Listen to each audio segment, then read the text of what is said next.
I don't even see it yet. There we go. All right, Glee, you should be able to hear it. OBS added new mute buttons. I'm still figuring them out. Oh, there we go. Yeah. All right. I think we are officially live. Audio Yeah. confirmed. Yay. All right. You can yell at me as we go to see how balanced it is. So, we are finally going to get underway now. Had some technical difficulties behind the scenes. So, I have with us tonight a person that actually writes books instead of gets on YouTube and pretends to write books. So, here we are. Now, so I got confused with the name. Do you prefer Tiffany? Do you prefer Tiffany Rose? Do you? I know you don't prefer Nickel. I heard it in Wes's Definitely not. streams. Definitely not. I mean, I go by Rose primarily, but a lot of people, because once you get to know me, everyone then knows my full name, Tiffany Rose Nickel, and so people will call me both. It's just whatever they prefer between that. I even have people call me TRN, like literally just my initials. I have people call me Turn. Turn I have, so I have my nickname Pickles that that people call me by. So pickles. Okay. yeah, it's because I eat a lot of pickles and I love pickled flavored things. And Really? so, yeah, I at conventions I get gifted pickles quite a bit. So, all right. First tangent for the night. I got a friend, known him for 30 years, also loves pickles. When we were little, Sam's Club used to have a 5-gallon bucket of pickles you could buy. And That's that's what we would get incredible. him for his birthday. And That's he's just all the time amazing. walking around the house Yeah, with a big old eating pickle. pickles. Absolutely, as you should. As you should. Yeah, Glee. We also know somebody by the name of Broccoli, so we'll just have a whole food pyramid before it's over with. But Yeah. anyway, pickles aside, and broccoli and other assorted edible goods, we're going to dig into some writing and TTRPG stuff, both because, similar to yours truly, she does do the writing thing as well as has her hands in the TTRPG scene a good bit, from what I understand. Yeah. I am also a bit new here as far as getting to know her. I did have a chat with her behind the scenes. We did a good bit of rambling, talking about the writing process and editors and all that, and what fun it is, you know. Oh yeah. Oh, yeah, all that good stuff. So that was fun. She seemed all right, so I thought I'd bring her on. So and I'm not, like I'm okay. you're just I'm okay? just All I'm right. okay. All right. Well, we'll work on your elevator pitch a little bit. Speaking of, it is time for you to give your elevator pitch about yourself. So, who are you? What do you do? What are these books on the screen? A brief rundown. Yeah, well, I am Tiffany Rose Nickel, TR Nickel. We kind of went over. I have a lot of names, and the reason for that is because I actually do a lot of different things in the industry. It all started with me being a marketer, so that's where Rose came from. It is my legal middle name, but it became kind of the name that I went by as I started, promoting and doing social media and things like that for a firm. And then I started publishing my own books and marketing them. And then I started marketing other people, like other authors' work and game companies' work. And then that also led me into the gaming industry of writing in that. So I have written my primary high fantasy Legends of Limoria series. I have a bunch of anthologies that I have participated in, and I have many more books on the way. I also write for big names in the gaming industry like Chaosium with RuneQuest, Luke Gygax in his Okram World, X-Crawler in Crawl for the Cure, Studio 66 in their RPEX novelization of their game world. So I do a bunch of different things in writing as well. So I'm actually also currently a publicist for Jaskara for Dungeon Damsel.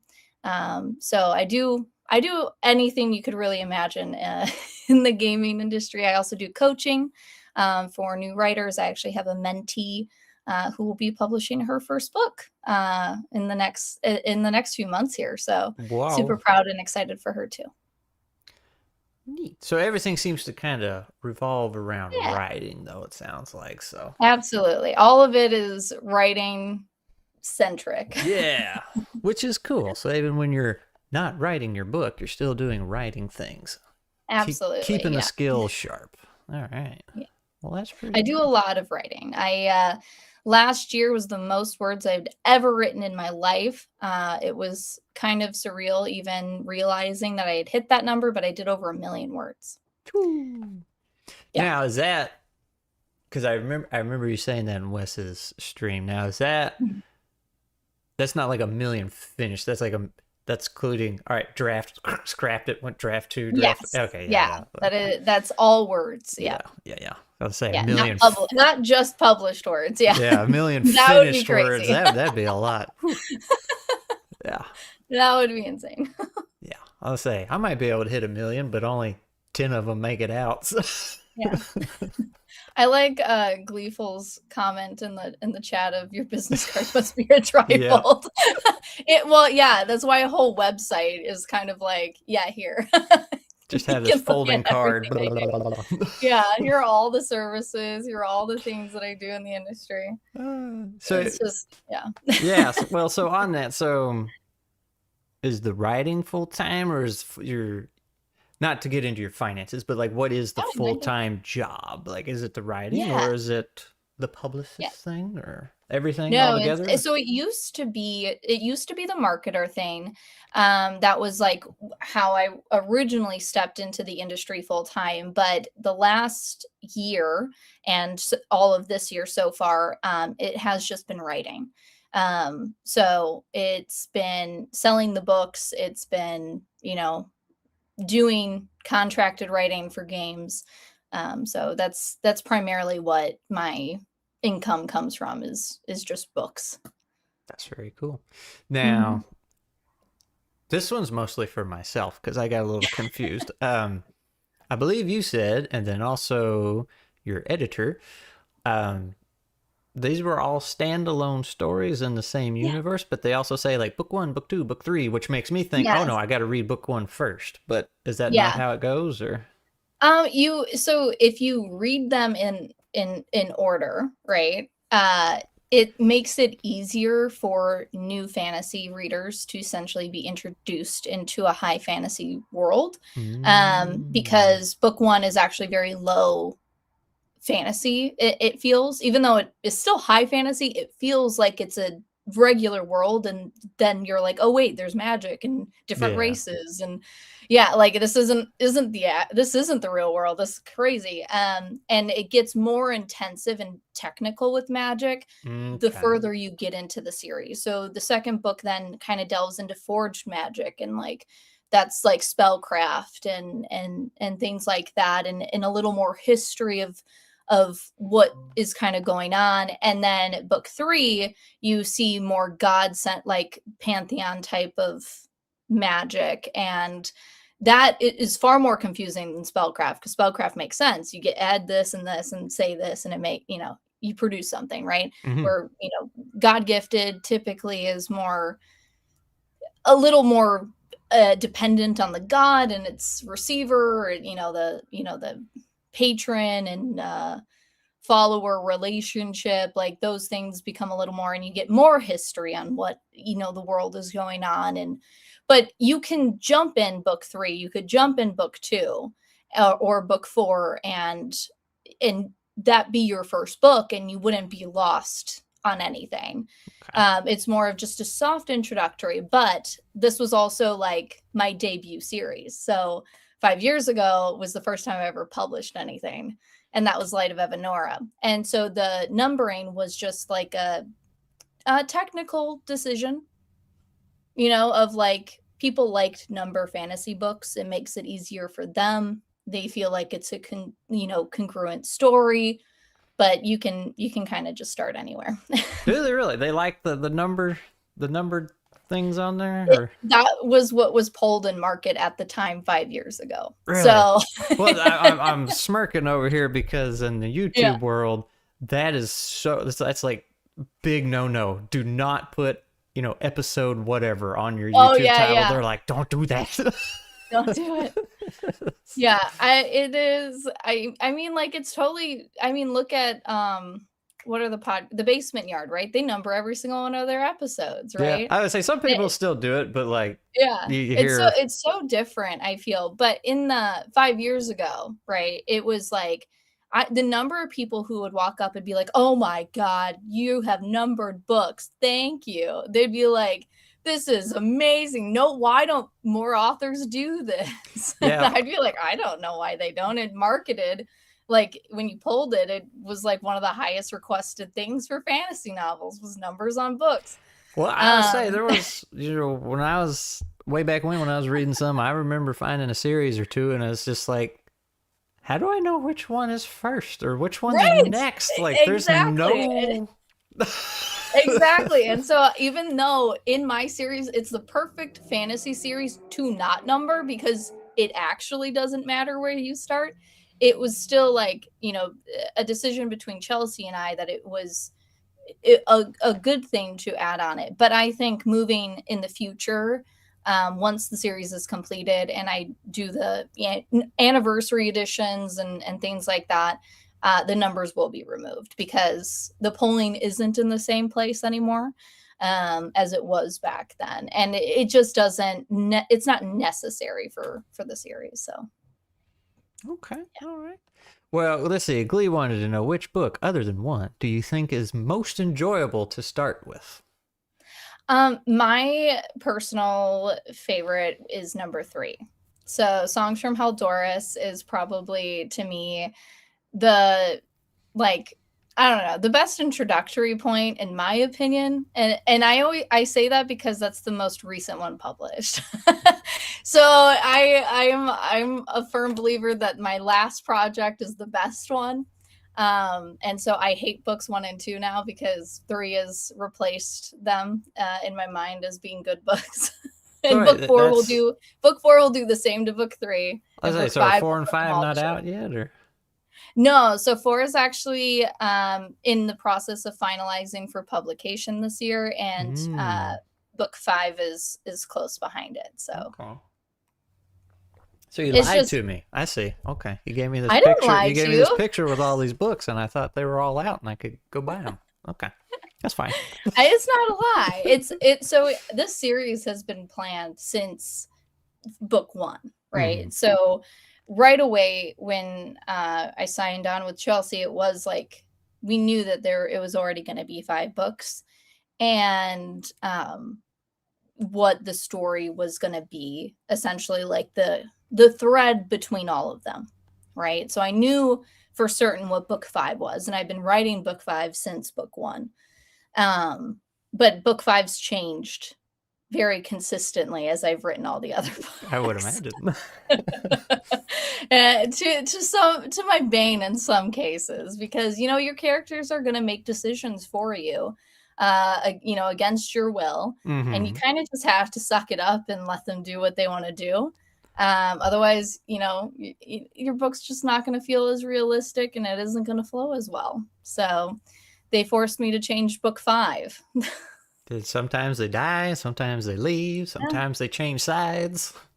Yeah. Mm. It's fun though. That's, I think, the great part about writing is, it's always been a very therapeutic kind of process for me, especially Limoria, being I've lived in this world for over a decade now.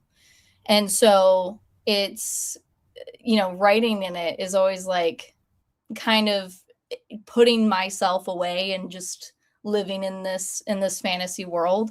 And so I'm more than willing to let the characters kind of push and pull me in any direction that makes sense, for who they are as individuals, and kind of their belief and morals and all of that. Okay. All right. So 5 is the definite number, though, or do you think you might 5 is a magically? definite number. There are side novellas in this series as well. And I know I've been asked to do a secondary series in Limoria. But I will go on the record and say that there will be a break in Limoria. So after book 5 is published and the other side novellas are, put into a collective book. I'll be stepping away just for maybe a year or two from Limoria to publish some of like single standalone, maybe some duologies, and then come back to Limoria when I've refreshed. It's been a decade. I need to walk away and come back a little bit. Take a vacation. So your other little side novels and whatnot, are you sticking I in have the several of them, so yeah. Are you sticking in the fantasy genre, or are you going to branch out, try something else? Or I'll be branching out a bit. So the one that there's two I can confirm because they're already mostly written. They're just in their first draft, and going to beta readers and things like that to get some like early dev feedback, is To My Parents' Disappointment. And that is it's a great title, is it not? I like it. Yeah, and so that one is a fiction piece that's actually takes place in Milwaukee back in 2016. And it's about a young guy who is in college and kind of dealing with grief and trying to find himself and do all those things, right? It talks a lot about depression and self-discovery and acceptance and all those fun themes that we all have when we're in our 20s just trying to figure it out. Some of us wait till our late 30s, but yeah. And yeah, so that one I've gotten great feedback on so far. People have said that it's very moving, very touching, and anyone who struggles with self-image or like self-love or anything like that, they've resonated with the book very well, which is very cool because it's exactly what it's meant to do, is make people feel seen and related to, and a place they can find some empathy. And then the second book is Fractured Instincts, which is a complete reversal, very different than To My Parents' Disappointment, where it is a sci-fantasy smut story. It's a reverse harem, which even adds to it. So it's a very, very different route, but it's very cool. It's essentially what happens, when a monopoly owns the energy industry, and the core team that essentially harvests the energy, they're called hunters, and they go out and kill beasts, and these beasts have like energy cores. These energy cores can be transfused and broken down into pure energy, which is then what allows our society to live in a very like high tech world, but there's also influence of magic and things like that. So super fun. Yeah. Glee does want to know if you have any plans on selling like a fancy box set of this series when it's done. Some special art wraps. So there is plans after book 5 is out that I will probably be doing a Kickstarter to essentially help fund the production of doing like gold, like the foiling and the sprayed edges and the hardcover and the actual coming in a box set. And so that is something that'll be coming probably in like late 2027, 2028. Okay. So kind of a little tangent here. Me and Glee were actually at the bookstore not too long ago, and what was it, Glee? A lot of blue pages. There was a lot of books that were colored. Like not the whole page, the edges. The sprayed edges. Yeah. Is that? Am I behind the times, or is that a new thing? That is a fad right now. People are loving the sprayed edges. You actually can do it at home. So if you're a small time indie author, there are stencils and like paint that you can essentially spray the edges of your book if you want to. So it's pretty inexpensive. We're actually producing, like going to a production company or distributor and being like, I want sprayed edges, is going to cost you much more than just doing it yourself. But it's that time cost, Right. right? Is your time is being eaten up. So if you can afford your time being taken away, then it is less expensive. If your time is more valuable and it's actually going to cost you money not having that free time, then you might as well just go for the paid package. Yeah. So I saw something not too long ago too, and I didn't know this was a thing you could do. The lady normally does wood burning, like that's her thing. Oh, She makes yeah. wood burning art stuff, but she took a big old Lord of the Rings book, clamped it up good and Hmm. tight, and used her wood burning tools on the edges, the paper edges, and made just like Oh, super detailed, like that's kind of Gandalf and crazy. all of Yeah. them standing there. It's like holy crap! It's like I didn't know you could do that. That'd be Yeah. scary. That's Just pretty all of a cool. sudden your book goes Yeah. up in flames. I mean, yeah, I've had people, you can't see them. They're really high up, otherwise I'd grab them. People buy extras of my book and they made like paper flowers out of my books. Oh, that's cool. Yeah. It's kind of cool when you're looking at the flower and you're like starting to read it.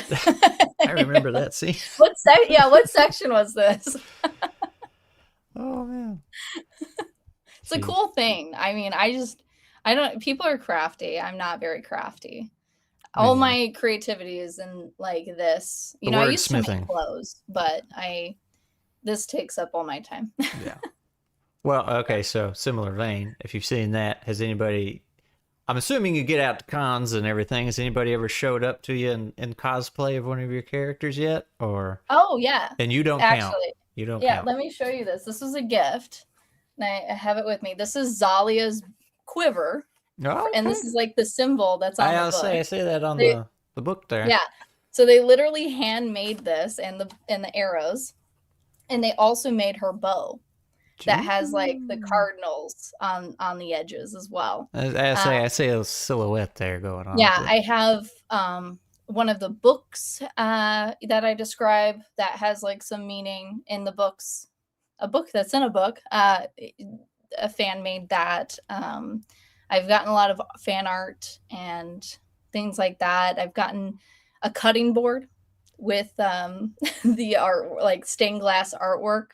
So it looks so, I actually display it at my booth, the cutting board, because it just looks so pretty. And I'm like, I have to. So I got into woodworking for a little while, and cutting boards are a huge thing. There's a lot of cutting boards out there that aren't being used for any cutting. Yeah, I have one. Yeah. I have one. It's just so pretty. I'm like, how do I could never just use this. It's a display piece, 100%. And so many people ask about it too, and it draws them in because it's very pretty. Yeah. So No, those things are. That's super cool. But yeah, no, I've had a few people come in cosplay. Somebody asked me once, they're like, what would you do, if you ever got big enough or something and somebody showed up in cosplay? I was like, knowing me, I'd ask them who they were supposed to be because I wouldn't even recognize the thing I wrote. Recognize their own character. And then it'd just get awkward. Yeah. Oh. I mean, I think it depends the character. You know what like there's I think each of my characters have like a staple piece about them. That it would be obvious, like Zalia's hair or bow or even her leather. Like she's a very distinctive character in herself. Yeah. Renatus is like, he has his whole blue aesthetic and the red book, which is his master's journal, and Mazu, has like a very like specific necklace and outfit that I showcase and describe. So I feel like I have enough distinctive markers that I'd be like, I know who you are. All right, so I need to give people emblems and logos and stuff. That's what. Yes, you got it. Or include artwork. I include artwork in all my books so they can kind of envision what I see my characters looking like as well. I like pictures. Yeah. So I'm hoping one day I could do a graphic novel in Limoria, because I have a really strong storyline that would probably only work as a graphic novel. Yeah, I hear that's very expensive, but that would be very cool. Yeah. You just got to find the right partner and pray to God they want to do a royalty split. Yeah. Instead of outright cost. Well, that's how, I don't know how Dave keeps finding those people. He's in the chat, Mr. Grimwood Yeah. Games. He finds these artists for his TTRPG projects, and he's like, yeah, they just get royalties. I'm like, I don't think I could ever sell that to anybody. It's better for you as the creator to do a payout, right? Because then you just own it. You have and like make sure you buy the extended commercial licensing for it, because then you can actually the selling number is pretty unlimited on that then, versus like some just standard commercial licensing could have print limits to it before you have to essentially pay for it again. So there's like things like that you would want to like ensure, or make sure the artist is at least aware. So if it ever went back to like court or something, you could be like, it was pretty obvious that I was going to be selling this work based off of what I contracted you for. Like, it was for a cover, or it was for inside a book. Like, you knew what I was going to be using it for. So, so there's things like that where it is better for the creator to have just ownership of the thing. Royalty, though, is split is great for people who don't have money, which most full-time artists don't. So, so royalty split is pretty great, because then you don't have to pay anything up front, and it's shared effort. And I think with a graphic novel, that's really fair, because it is almost very equal in terms of parts of what you're creating, because you can't write without the graphics, and you can't draw without the writing. So I mean, you could, but it might show. Yeah. This is such a strange layout book. There's just random bubbles and then noise effects. Yeah. So, as backing up a couple steps, are these books are they fantasy, or are they the romantasy? They're fantasy. Sometimes I'll pitch it as romantasy if someone says they like romantasy, because there is romance in the books, but it's never that focus. And it's not explicit, So it's very much because they're humans, or like humanoid, and love and relationships is a big part of a person's life. And so not all of the romance is like, like make out with me type of romance. Is that how it goes? Some of it, most of it's like you're developing those feelings, or you're showcasing that love, and so sorry, in like a very in-depth way, so it's more about like real life emotions and feelings. So is that what makes a romantasy is just way more focus on the romance, or explicit? I would say romantasy is it is a main focus in the books, and it takes place in a fantasy setting. So it's like elves or wolves or whatever it is, like fantasy-esque thing you're making. The romance is the centric part of the story. Now, there are other things likely going on, like a kingdom falling apart, and the marriage is what saves the day, and it's a slow burn because they hate each other at first, or like what is it, enemies to lovers or something. Like, that's the type of thing. So there's obviously other things going on, but it's the romance is like what you're there for. Everything else is the context and the fluff. Yep. Yeah. All right. But, I do say I'd be like, well, there is romance. So some people would maybe classify it as romantasy, but I definitely wouldn't. If that will part you with your money, then yes, it is romantasy. Because people have said that they do like the romance in the books, right? But it's I'm so sorry. I'm still getting over like a cold. Oh no. Don't be sickly. So so it's like, I don't know, people enjoy it and it's there and it tickles people's fancies and like that's great. So I've never had someone come back and say, this isn't, what I bought, what I signed up for or something, which is good. Yeah. See, Dave says if he ever writes a book, it'll be urban fantasy romance. Oh boy. There you go. Yeah, There I you didn't go. even know what urban fantasy was until I met Dave. Yeah. I've never heard of I that. I think all genres in fantasy are very broad in reality, because like low fantasy, high fantasy, urban fantasy, romantasy, they all can essentially be included in a single novel. But it's just what the author decides to claim that book is, Yeah. and if it's accepted by the community as that. But there's adventure fantasy. It's like, well, like high fantasy and adventure fantasy are essentially almost the same thing. But it's like the distinction is, I want you to focus on the adventure, versus high fantasy is like world building, but you also have world Mm. building and adventure. Yeah. It's all very like, yeah, conjecture. I don't Yeah, yeah. know. I get frustrated with genres and tags on Yeah. multiple things because Yeah. when you finally define one, and if it gets popular, other people try and write it. Companies will start Yeah. labeling everything whatever that is, just for Romantasy is an yeah, example. Yeah. yeah. It's a So really hot topic right now, is romantasy yeah, so and smut in general. yeah. As soon as you define a genre, Yeah. that label becomes useless because then it gets abused. So it's like, all right, why do Yeah. we even go through the work? Yeah. So It's actually better to choose micro genres than big genre. First, in-person selling tactics, use the big genres because people are going to recognize those.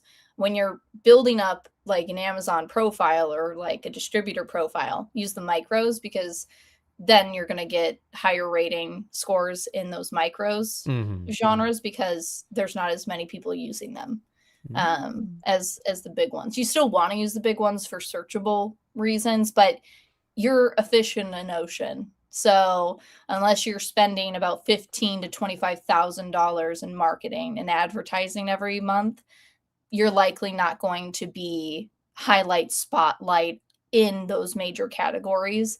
And or you're a big white whale, right? So, but those are like your George R. R. Martin, like those Yeah. are the big named authors who have the support of teams that manage that stuff for them. Yeah. All right. So somebody says, I'm curious to know what came first, the songs Rose dedicated to her characters, or if she sought out songs to fit how the characters were created. Mhm. Oh, so it's referring to my Spotify playlists that are on my I would say websites. they know something I don't here, but Yeah. So, one of the things that I do as like a creator is I have playlists for the majority of the main characters in all my books, but primarily like my big fantasy series. I have curated playlists, and some of them are on my website.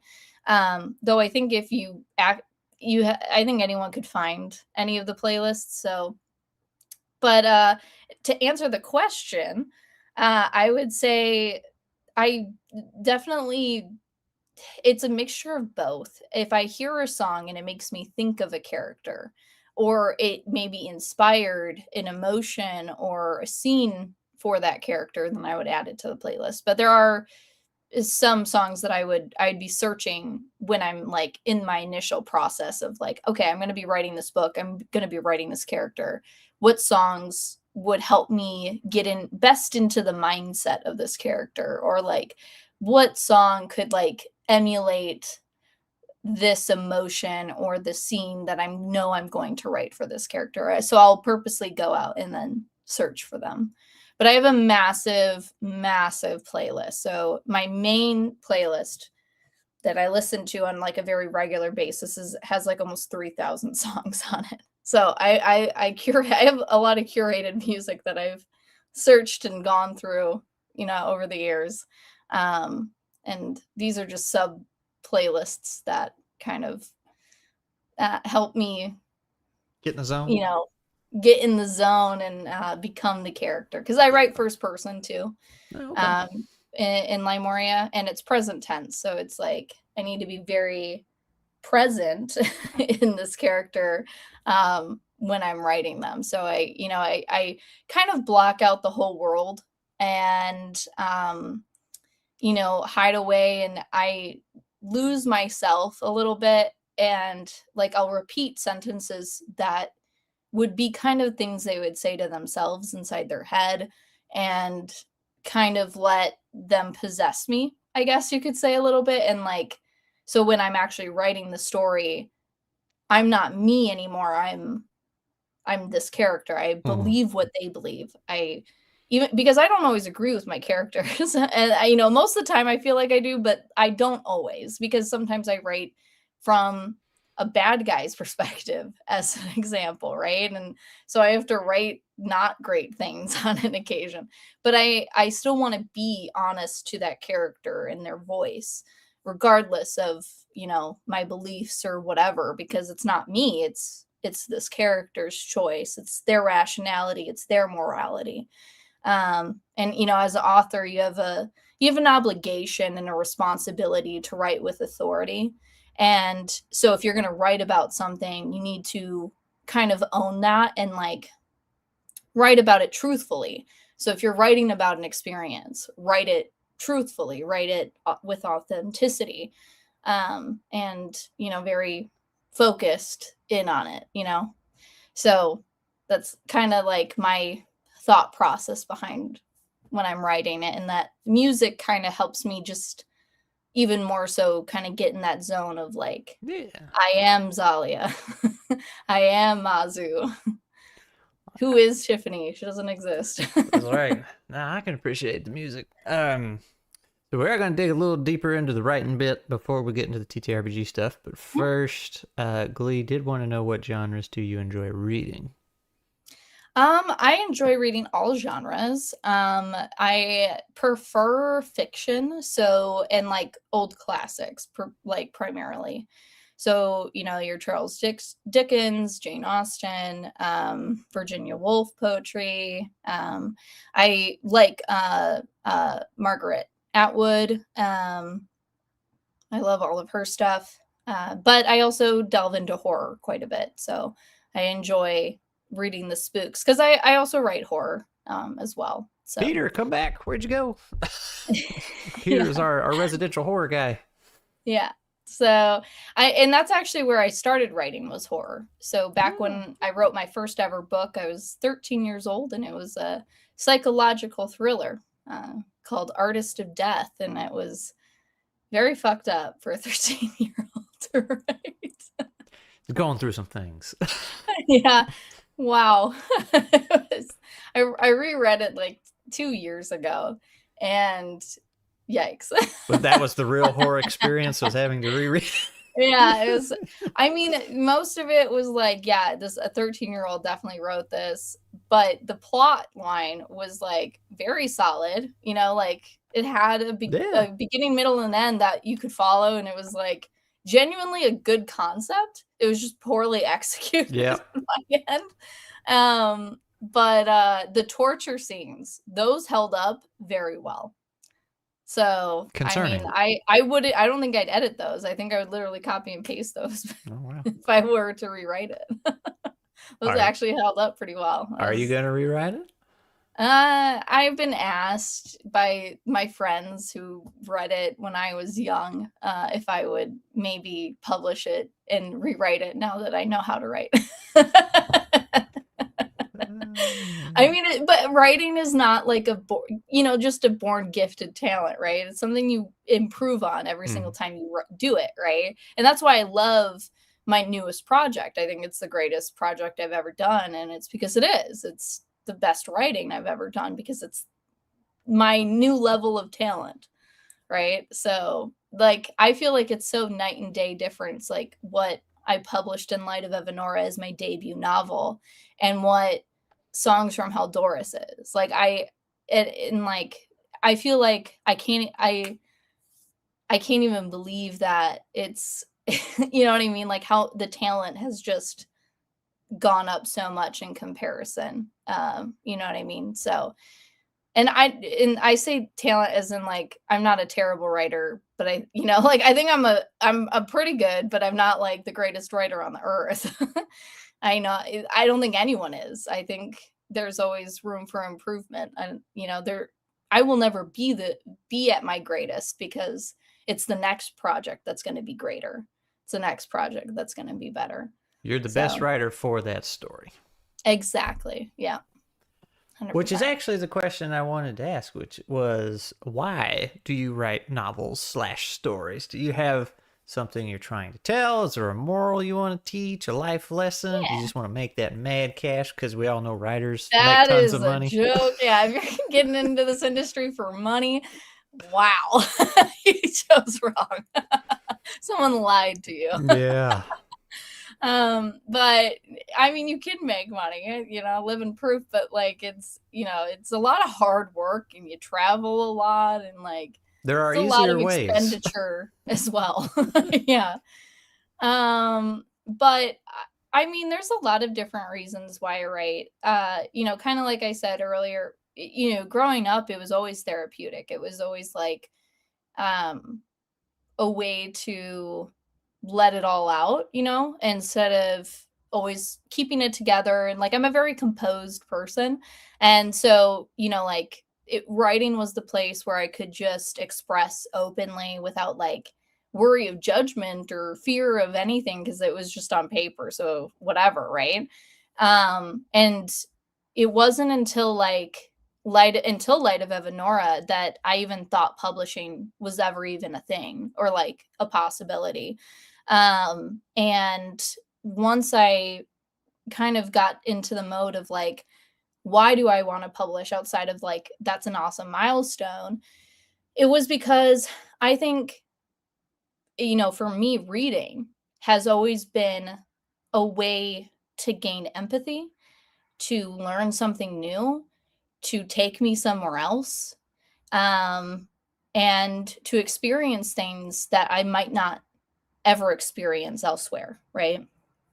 And I think writing is a gift to produce, in the sense that I'm giving the opportunity of like sharing stories for other people who might not have the ability to write and do those things and get their stories. And so when I write, it's not just about my own experiences or like my own perceptions of the world, but it's of people that I know, of people that I've met. It, like my Uber drivers, I love talking to my Uber. Like I love talking to Lyft. I love any person that I meet. I love hearing their story, like on a plane, on a train, you know, anywhere. Like I love hearing other people's lives and other people's stories, because all of that fuels my books. And like an example of this is like in Light of Evanora, there's a lot of PTSD and dealings of like loss and perseverance. And so I actually went to speak to veterans and my own family members who have served, because who better to understand those three principles than someone who was quite literally facing death and loss and having to persevere and continue forward.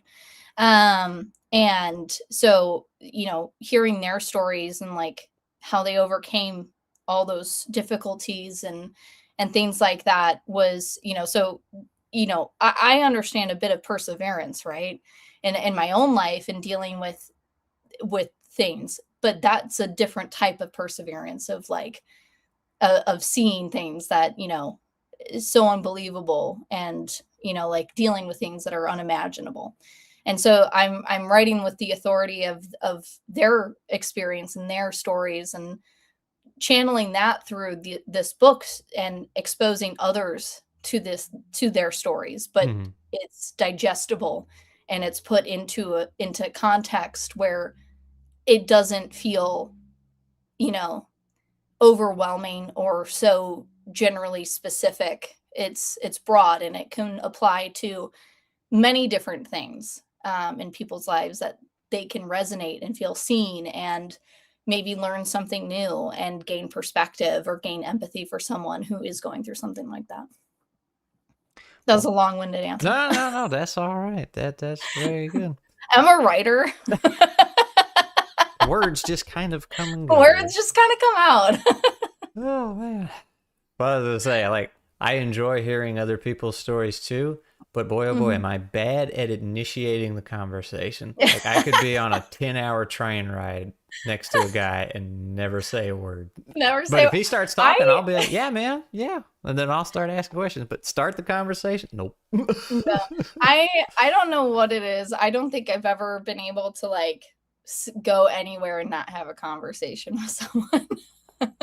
Like, I'll make a friend in a grocery store, you know? Yeah. Like, that's just the type of person I am. But I'm a very, like, friendly, bubbly, like, I also, even in foreign countries, I think I'm just approachable, because people will come to me and ask for directions, and I'm like, I am not from here.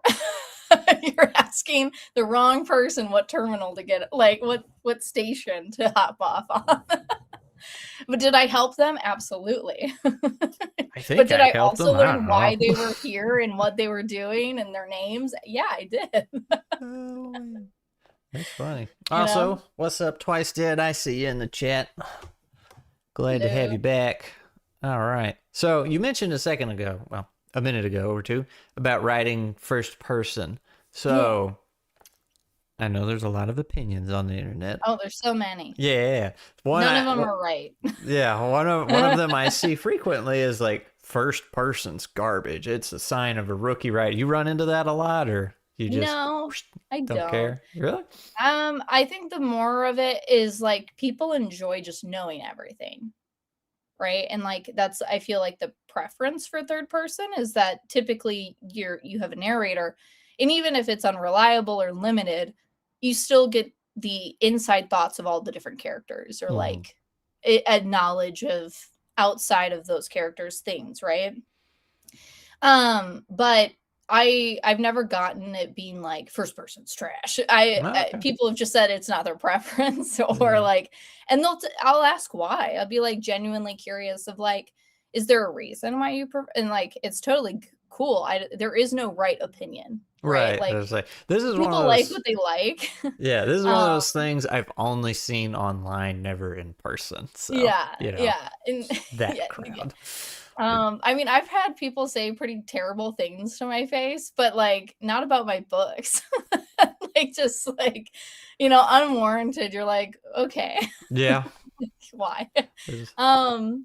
But like, I don't know. I feel for first person, third person, I think it depends the story. I write in all of the perspectives. So there's not, like, I also write present tense, past tense, like, I don't stick, like Lemuria in particular is just first person, and that's because these are individual stories that partake in a world, and it is about the singular character, and everyone else is because it's them. This is their story.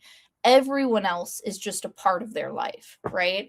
So it makes sense for Lemuria, for the LOL, for it to be first person present tense, is because it's actively happening as it is being thought through their heads and seen through their perspective, and that makes sense. But other stories, it doesn't make sense for it to be first person, right? Because it isn't about that singular character. It's more about the world in itself, or the situation in itself, and they're only a vessel for that story to be told. And so third person would then make more sense, right? So I have a preference of first person because it flows more naturally for me to just become the character and let them write the story. But third person for me also has its purposes in how the story needs to be told. Yeah, I don't have a preference either way. They're both, or all the different ways, I think are fine and dandy. Like you're saying, it just depends on the story you're telling. I think the argument I finally heard that made any sense was people were saying, well, it's not the first person sucks. It's that it's what a lot of new writers gravitate towards. So there's a lot of bad first person out Oh, there. sure, So yeah. it's kind Yeah. of giving itself I a hope I stink. break that Yeah. stigma. Well, It's so like, I if you just want a good first person yeah, story. I just read Dracula recently. It's all the OG It is, Dracula. It's all first person. yeah, Granted, it's from different points of view, but they're all journal entries. So, yeah. and I it, mean, it did all right. there are many #1 best New York Times bestsellers that are first person. It's just I think it's just a preference, and I think people either like it or they don't like it, or it could just be the story too. Like, Mhm. there are stories that are published that are not that are written in first person that probably should have been third person because of the story they're trying to tell. And so I mean those that can I think in that way is when a first person novel isn't good. And I you know, as a reader, as an advocate, like reader, I would say that's the only time I've ever been like, this is a trash first person book is when I was like, oh, this probably should have been third person because they're trying to do all this dialogue now because they don't have the head Mm. hopping option of going into these other characters. It's like no one would say this out loud. No one would actively admit these thoughts to a friend. Like, these are not things you say to people. This is like inside thoughts that you think to yourself. And you're like, this is where a third person book should Yeah. should have been written. Oh man. Like, so that like that's an exception, I guess. Like, it's the only time I've run into it of where it's been like, I guess, a bad thing. But again, I think anyone writing in general is a good thing. Everyone should write, whether that's journalizing their lives, um, making notes of like how they feel about specific topics, or like they want to write short stories, or jot down ideas or whatever. I think writing in general is just a very good thing for people to do. And so, you know is there technically bad writing when it comes to publication? Yes, because it's a business and it's an industry, and that's true. But I don't think anyone writing is a bad thing. I Yeah. think everyone should write. Yep. Yep. Yep. I Yeah. agree. So, on the topic of opinions being great Mhm. and wonderful, what is your experience with writing groups? Mine has not been very good. All the writing groups have attended and tried to be a part of, it was a lot of sit around and pretend to be writers and never really do anything. So, Um, I feel yeah, yeah. that's like such a hot like seat, I guess. I have been invited to writing groups, and like, I guess I was part of one when I was like younger, right? But it was very different because it was just sharing each other's stories and encouraging each other to write. But there was no pressure of it being industry or business or publication, right? Like, that was just a hobby, all enjoying it, all Hmm. writing and encouraging each other to continue and write the stories and get better, right? And that's what I think a writing group should be, right? It should just be an encouraging thing, and you share ideas and you build each other up, you support each other, critique each other in ways that help each other grow as writers. Hmm. Um, as a published author and being invited to writing groups, it has been a very sad experience because they aren't interested in me like writing, or like they want my opinions on their books, and so it's Ah, just them reading, like them sending me their stuff and wanting me to dev edit it. yeah. And Okay. so like that's born my experience, and I'm like, I'm sorry, but you're gonna have to pay me if you want me to read your whole book and then give you detailed critiques on it, to the point of it being a dev edit. And it's like, no thanks. Like, I'm willing to read a premise, or like like the first chapter of something, and be like, oh, I really like this, or this is what I've gathered from your writing style, or and give little things like tips and tricks and stuff like that. But when it's like, no, I want to just read you my stuff and you tell me if it's good or not, and like you book coach me, Yeah. like that's very different than it being a communal, oh, we're just helping each other and we're like supporting one another, and it's mutual, you know, but it's like, they're like, oh no, your stuff's great. So you don't even need to read it. Like you're obviously successful. So you don't even need the help. And it's like, no, I need help. Everyone needs help. Yeah. Like, I'm not I still get dev edits. I still have beta readers. Like, it's because I'm not perfect, and I need feedback, and I need the enrichment and things like that. Like, so yeah, that's like been my experience. I think for young writers, and when I say young, I don't mean age. I mean Mm. like experience. I think in that regard, I think they're great because it has nothing to do with the industry. It's all about exactly what it is. It's a hobby, and it's something that you love doing, and it's you want to finish the thing and hopefully like make it a career. But in the young stage of it is like just doing the thing and encouraging each other and getting together to write and finish and get to the point where you actually finish the book, right? Mm-hmm. Only 3% of the world actually finishes the product.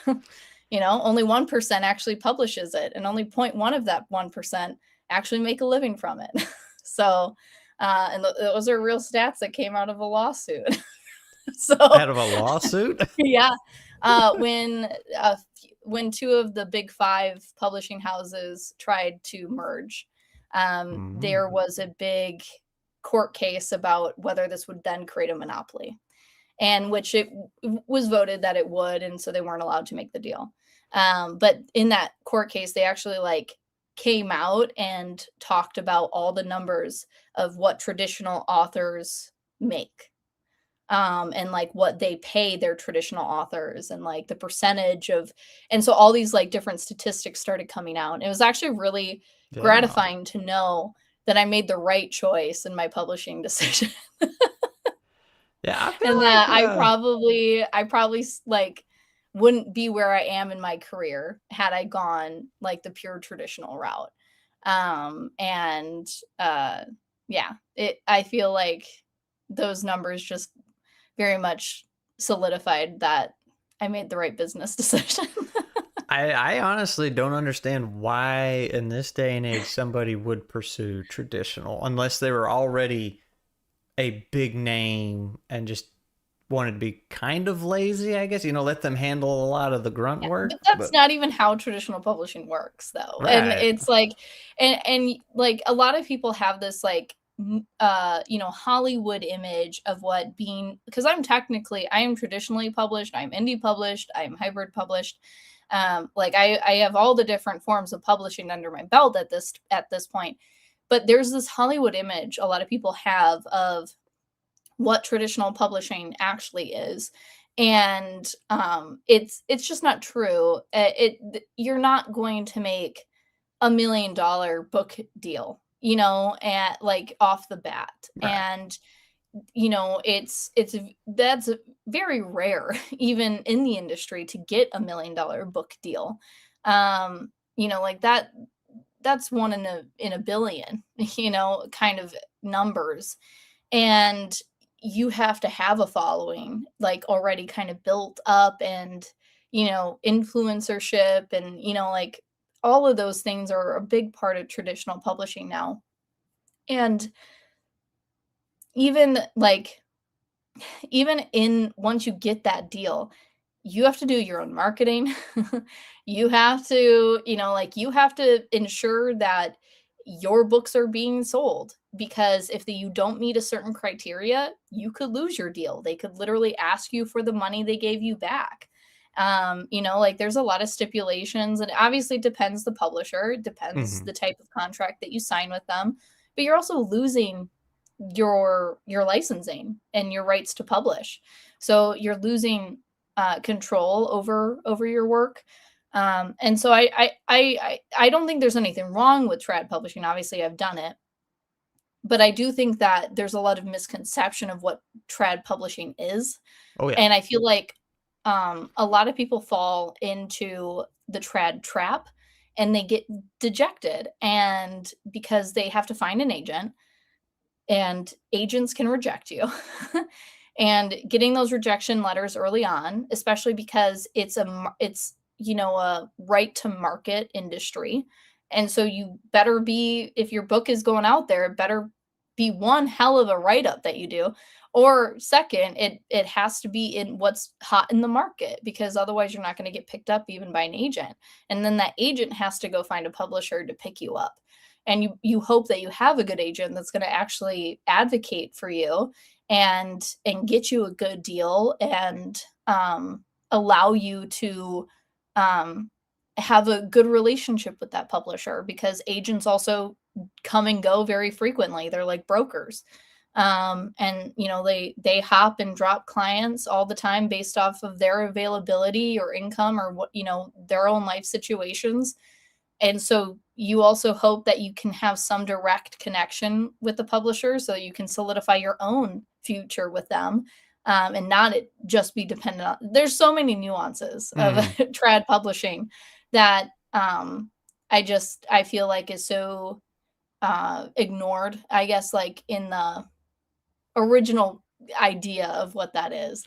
Well, and again, somebody will explain it, and then somebody will hear this much, and then they'll pass on this much, and then exactly, yeah. And like I did a lot of research prior to publishing Light of Evanora, to figure out what path worked best for me, and like what I thought would be the most successful route. Like I come from, many entrepreneurs in my family. And so like being business mind oriented, you always do your research.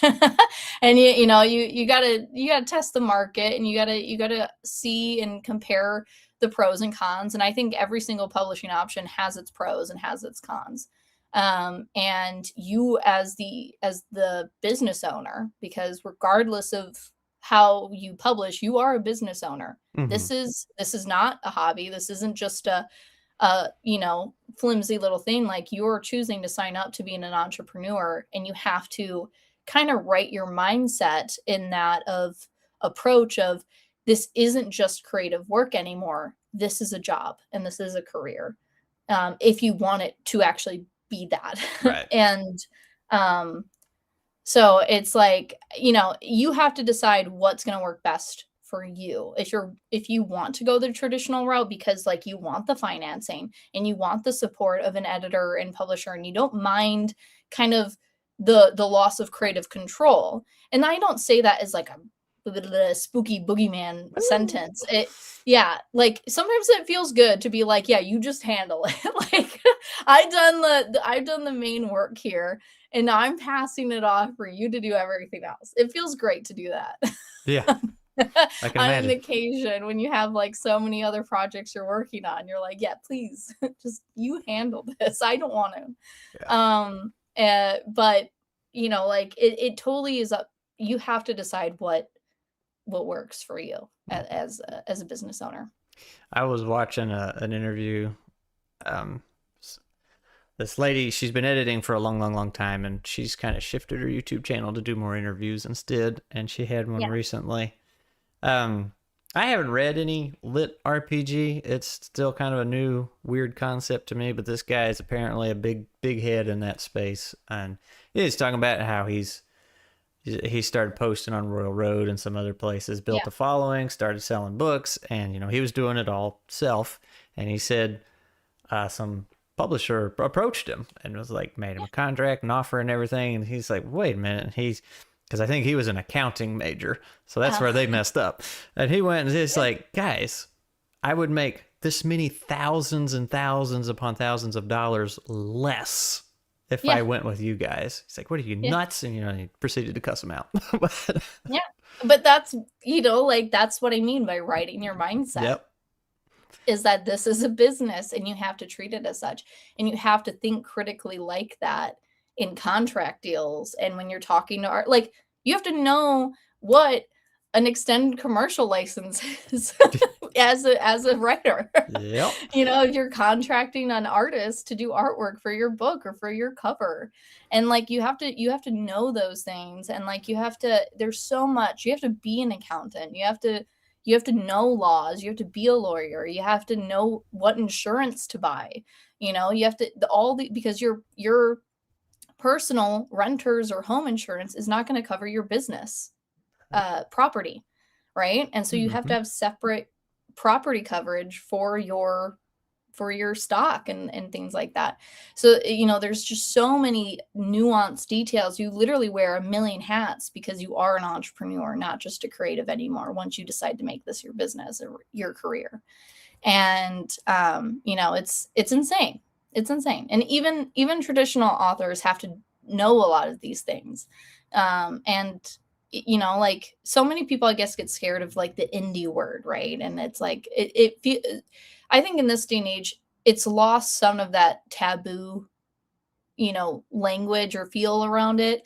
For sure. But there's still some people who are like indie author, like, Yes, you it self-published. has, Oh, that's because you're a failed writer, right? Yeah. right, yeah, Yep. like, obviously you couldn't get the normal, Yep. Yep. publisher. And Yeah. it's like, you know what? I would have made a lot less. I Yeah. would have made cents on a book where I'm making dollars, like, in comparison of selling a book.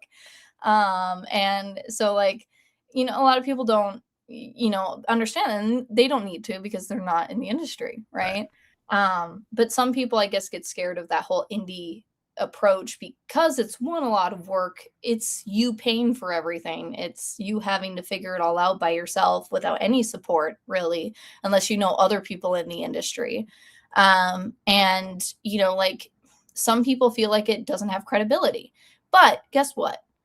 If you do publish indie and you sell enough books and you gain enough following, like you said, you can get a traditional, like, so many large named books now were indie books first. Well, The And Martian, he got right. rejected by a bunch of traditional publishers, and then he's like, "Fine, Yeah, I'll do it myself." Boom, and here we are. exactly. Yeah. And it's like, so many people, like, you would have never heard of these names, but that didn't mean that they weren't making it as a career. Mm-hmm. Like, obviously I am not what is referred to as a household name, right? Like, a Charles Dickens is a household name, right? Like that.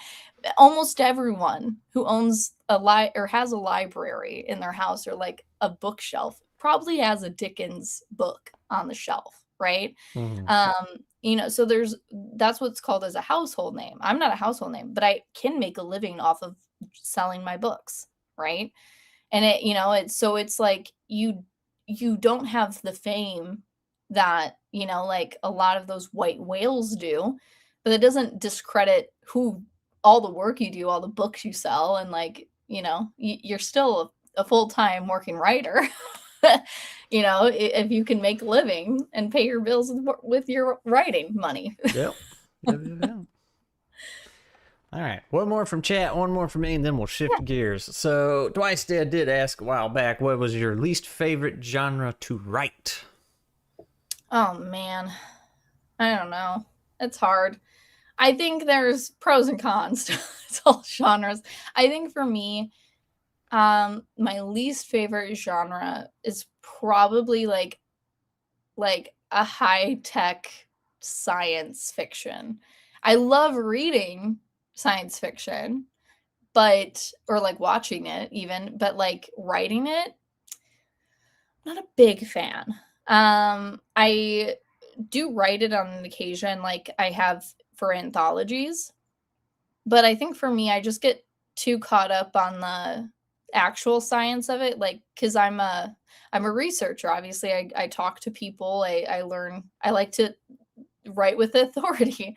And so if I can't talk to a scientist about this and ensure that what I'm creating actually makes sense, like, scientifically, then it just bothers me. I'm like, is this real, or like, could this make sense? And it just then feels too fake. And then I like realism in all my work, even if it's not real. Yeah. I want it to feel real. And so I don't particularly like writing science fiction. Sci fantasy I'm more comfortable with, because then I can write it off as like it's magic, and like I can It explain totally magic pretty works. well. Yeah, well, I can explain magic pretty well because it's like I think it's just more comfortable for me, and there's less real world experience to compare it to.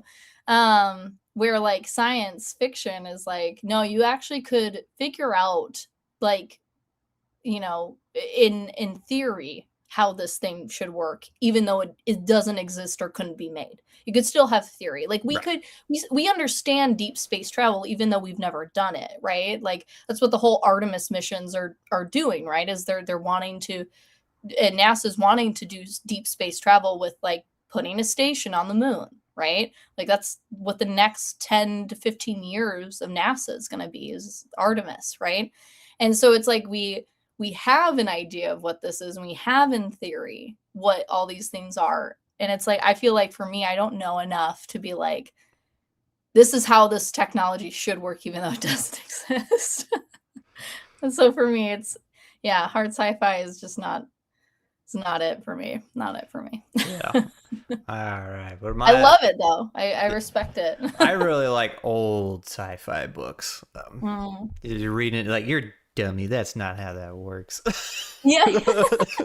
We figured I it feel out. like you can give it grace because it's so old, you know? And so they had like less access to information or whatever. And like theories obviously have changed, and technology has made things possible where they weren't possible back then. And so you have, it has grace, right? Oh yeah. I don't have that grace anymore. It's so good. Oh. Okay. My last one, like I said, before we change gears, mine was if it's a little too personal, you don't have to get into it. I was just curious what the support structure looked like in your life getting into this, like supportive parents, and not like, oh, here's $1 million, go do your thing, but like encouraging, or did they say, hey, writing's stupid, don't do that? Or it's been kind of mixed. I think like you know, like I have family members who have always been like, follow your dreams, you know, like go after it, girl. You know, and some of them are also like, no, you're ambitious, you're driven, you know, you've been successful in any career you've tackled. This is going to be no different. We believe in you. Go for it. And then I've had others who are like, you're an idiot. You're going to throw your life away. You're quitting a 6-figure job to be an artist. Like you're the biggest idiot on the planet. Like you're going to die. And so like I've kind of have had all the opinions kind of come at me. When you do something like this for a living, you're going to lose people in your life, and it's because your priorities are going to have to change.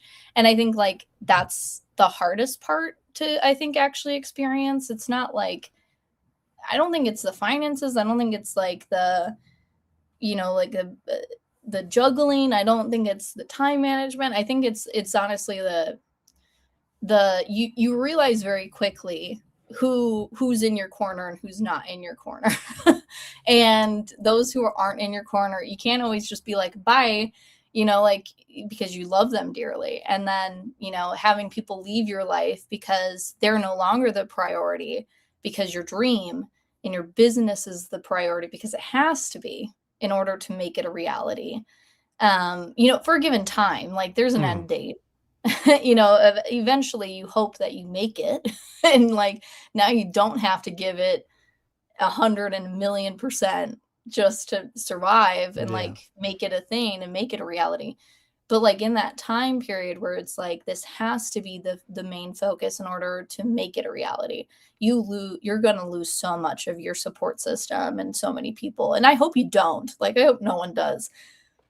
But it is a reality. And I know a lot of creatives who have had experience that, of where people just are used to being number one, or like having a higher priority than going to a convention to sell your books, right? They're like, what do you mean you're choosing to go to this event to sell your books instead of like hang out with me or go to my birthday or, you know, whatever, you know? And it's like, it is hard when you have to tell your friend like, hey, sorry, but I'm not going to be able to make it to your birthday thing again.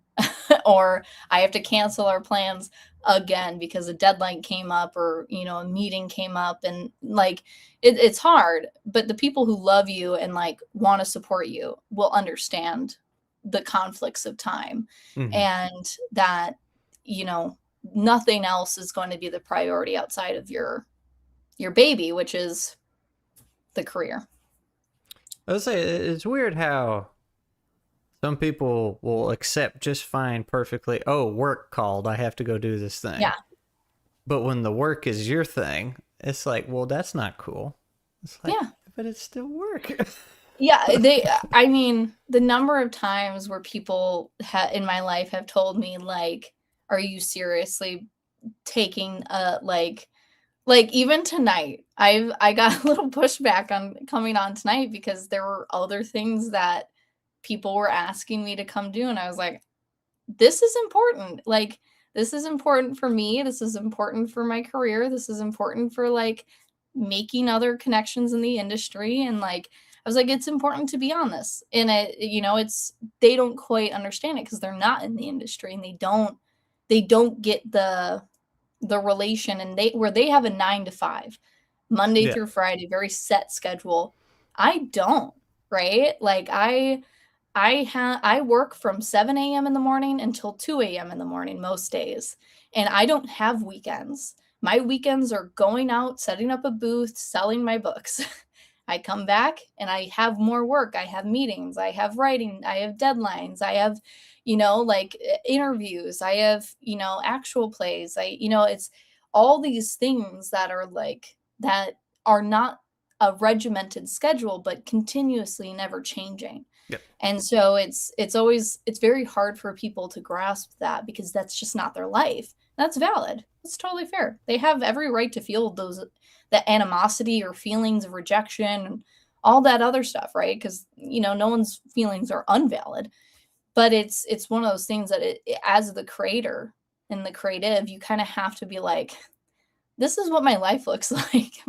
And you don't see it because I'm a hermit and I have to live inside my four walls, and I work from home. But just because I'm working from home doesn't mean that I'm not doing anything. Right.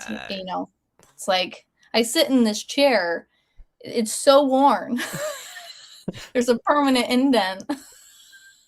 I think I could auction this chair off. If someone wanted an impression of my butt, this chair would be it. Because it's like so worn from just sitting in it for hours and hours and hours on end. Like, I've only had this chair a few years and you'd think it'd be a decade. It's got some miles on it. Yeah. All right, chat. Well, you heard her. We gotta make the night worth it. So, it's already worth it. Oh, that's good. That's good. Well, let's see. We're gonna shift over here. You mentioned live plays, so we're gonna get into that. The tabletop side of these things. So, I will say, I will give you some warning, so you can choose your words carefully as we get into this. Oh boy. We hate D&D around here. Oh no. Not really. I mean, that was a running joke. I didn't really care for it. I got into, so that was my introduction to TTRPGs, was Dungeons and Dragons.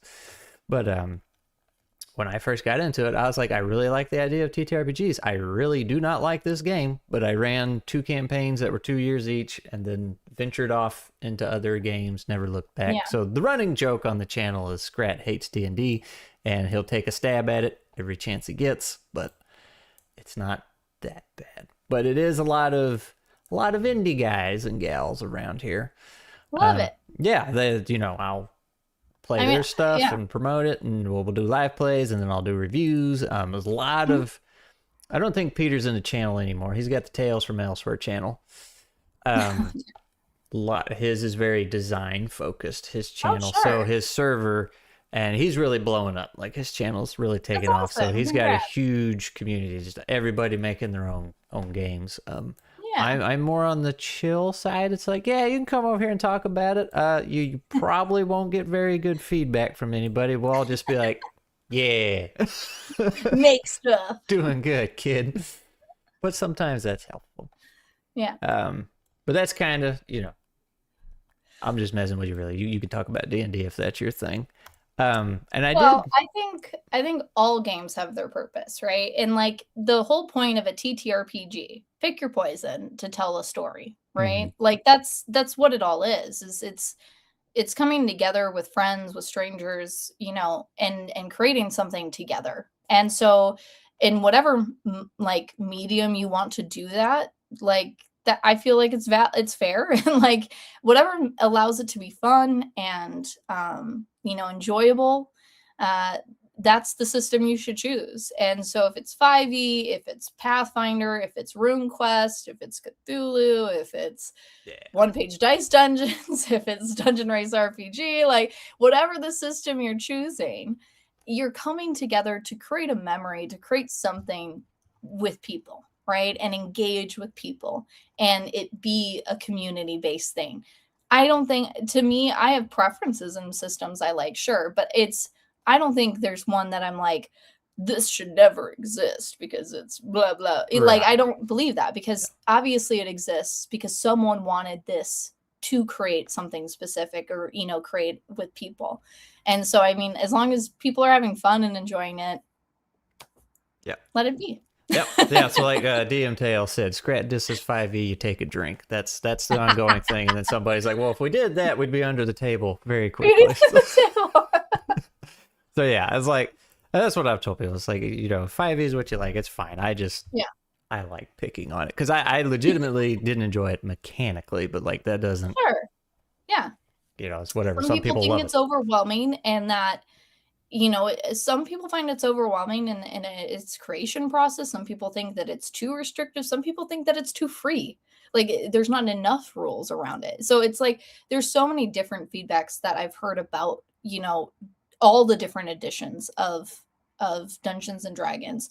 But, it's like, I think it's, at the end of the day, it's always preference. I don't think there's a singular system out there, and I have ones of my own, that is the perfect system or for all players. Like, they can be geared towards that, but not, it's just like everyone has a preference of tea, right? Or not a preference at all. Man, I got some tea recently. It was gross. I learned I don't like jasmine. So there you go. Ooh. But it's like, not everyone is going to like the same flavor. And so it's really about, mechanics are that flavor of what allows you to create the story that you're wanting to tell in the way that works best for your group. And what appeases you is, everyone has a different flavor that they like. And I think that's great about the TTRPG community, and why indie creators are so important is that we need more options. Like we need people to create things that allow people to have the different flavors and to experience different ways to craft a story with their friends or, strangers. Yeah. I will say there's one thing, I've noticed about the community I've built up and really appreciated. Nobody has that. And I have seen in other spaces, like, well, this is the best TTRPG. This, not everything else sucks. We're the total opposite. Everybody's like, oh, fantasy, try this. Right. This. Oh, sci-fi, this. They just have a library of different games. So, and they're very excited I love that to when share. People are passionate about their flavors, but that doesn't apply to everybody. Yeah, that's true. So, how did you get into TTRPGs? Who's to blame? Well, who's to blame? Some random kids at my high school in the library. So my first ever TTRPG I ever played was Call of Cthulhu when I was in high school. So I didn't know what TTRPG was. I didn't even know that that's what it was at the time. I just was like, oh, it's a Lovecraft Cthulhu game. Like, you lose your mind. That's kind of awesome, and then I knew what Dungeons and Dragons was. But I, stereotypically, and I've told Luke this as I work for him, like I write for him on an occasion, is like, I thought it was for old white men living in their mother's basements. Like, that was my image based off of Hollywood of like what it's told me Dungeons and Dragons was. Like, I was like, it's not for me, it's not for young people, it's not for women, it's not, and it wasn't until I watched so PewDiePie was really big when I was in high school, and so I continued to like follow and listen, and it's like nostalgia growing up, and Matthew Mercer came on to his podcast that he had, and I was listening to it at work, and I'm like, what is this game they're playing? It sounds so cool. It's like narrative, and they're telling the story, and like, And so I was like, who is Matthew Mercer? And then I looked him up and I was like, oh, I recognize him from like Resident Evil games and movies or whatever, and different animes that I had watched. And I was like, oh, that's cool. And then I came across Critical Role, which is what, he was showcasing Dungeons and Dragons. And after watching Critical Role, I was like, this is amazing. So I can play Dungeons and Dragons. I get to play make believe with my friends. Like, that sounds like the best thing ever. I play that by myself all the time, in my room. I run around, I'm like, there's zombies or something, And, I've just never lost that kid in me that, allows me to imagine things. And so I was like, this just seems like a really cool, excuse to not be crazy. And so I started playing actually in like 3rd edition. And that's where Zalia came from. She was my first ever D&D character. And based off of that, I spent 5 years building out an entire world just so I could write the story. That story led me to my entire career. And it wasn't until I started going to gaming conventions and marketing for a gaming company that I actually started to see a career in the industry of gaming. And so I've been playing RPGs, for a long time, ever since I was little, really, but I didn't quite understand what an RPG, like TTRPG, really was until, I started playing Dungeons and Dragons. And then, I branched out and started playing like Starfinder and Legend of the Five Rings and like all the other ones, right? Like all the Pathfinder. And so, as I started exploring the RPG world, I just fell more and more in love with it. And I feel very lucky that like I've kind of come full circle in being like a Chaosium game was my first ever TTRPG that I'm like, yeah, I remember playing this game and it like making an impact. And now I write for Chaosium. Yeah. So it's kind of like a, cool little full circle. And yeah, when Critical Role, that was back when they were on like Geek and Sundry. So it was like early years of when they were doing this that I kind of like came into contact with what Dungeons and Dragons was. But I don't have, my favorite system is my own, I will say. And outside of that, I mean, there's not a system that I'm like, I hate this system.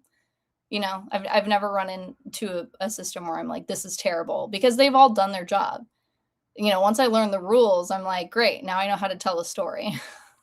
Well, I've run into systems like that, but that's because I explore a lot of them for reviews and stuff, Yeah. and it's just like, no, we're not doing that. So, I will say one. I feel like I can legitimately say this one was so bad, like it was legitimately bad, because the person ended up taking it off the store. Oh my gosh. I didn't say anything to them, but Oh, no. so they must have realized it was busted. Well, yeah, some people are like, maybe this wasn't ready for production. Yeah. So, but unfortunately, I got my hands on it before they came to that conclusion. So, yeah. But tell us about your game. So there's 2 systems that Red Rose works. So I'm the Rose, obviously the Rose part of it. Jerry Red Shepherd is the Red part of it. And together we work. And so there's 2 game systems, primarily that we've, published and work on and kind of play and run. And that's Dungeon Race RPG, which is Jerry's kind of baby. She came up with the idea around this faction raced RPG game where you take book worlds and you make them into RPGs, and so you're able to play in the fictional worlds that you love reading about. And it's all kind of around that, like you're competing against a clock and each other, and it's a very competitive tournament type style game that can also be a long form play where you're just kind of running around campaigning in the world. But you also have options to, kind of beat up your friends if you want. Yeah. And so we actually ran the largest, we had 42 people in a tournament, all kind of going against each other, and it was a lot of fun. We did that at Warp Storm, which is a game store in Greenfield, Wisconsin. It's a very cool space. All the owners are awesome and true gamers. So yeah, it's a very cool place. If you're ever in Wisconsin, you should come check it out. I like yeah, Wisconsin. we ran a tournament for them. I've been there a few times. I liked it. Yeah. So yeah, it's awesome. I was told I was crazy for liking Wisconsin, but I was like, no, it's pretty cool. Nice. Yeah. And then our other system, which is my baby, is one-page dice dungeons. So one PDD is all about kind of dumbing the systems down, and it's not to take away really cool elements or anything, but it's literally all on one page. So your character creation, how to run the mechanics, how to be a GM, all of it fits onto a singular page. And we have a different system for every die. So there's a D4 system, a D6 system, and etc., all the way up to a full polyhedral system. And each system just kind of introduces an element of RPGs, right? And it allows you to create full experiences, but it only takes about 10 minutes to learn how to play the game, and then you're running it. And so the whole purpose was that you could pick up and play. And it was all conceptualized behind me sitting behind a booth with a friend and being like, do you want to play a game? Sure. All we have is a D4. So I came up with really simple mechanics around like, how do I use this D4 as how to play this game? And we played, and it was so fun, and it was engaging. And, you know, when I kind of like talked about this with Jerry, she was like, oh my God, this is a brilliant idea. We have to make this a thing. And so together we kind of just then developed all the other systems.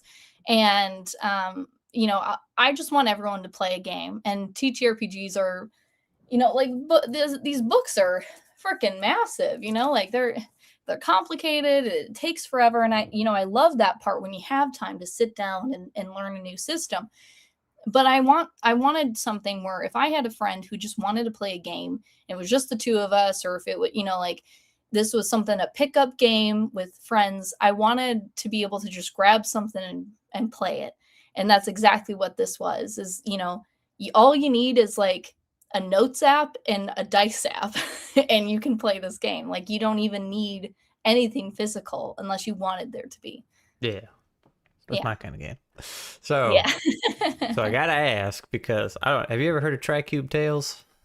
That No. game? All right. It's been around for a hot minute. But the guy, he has his game system, and then he releases a ton of what he calls one-page adventures. Mm-hmm. And I was making, there's a lot that exist out there. Yeah. Yeah, and it's really cool how he does it. But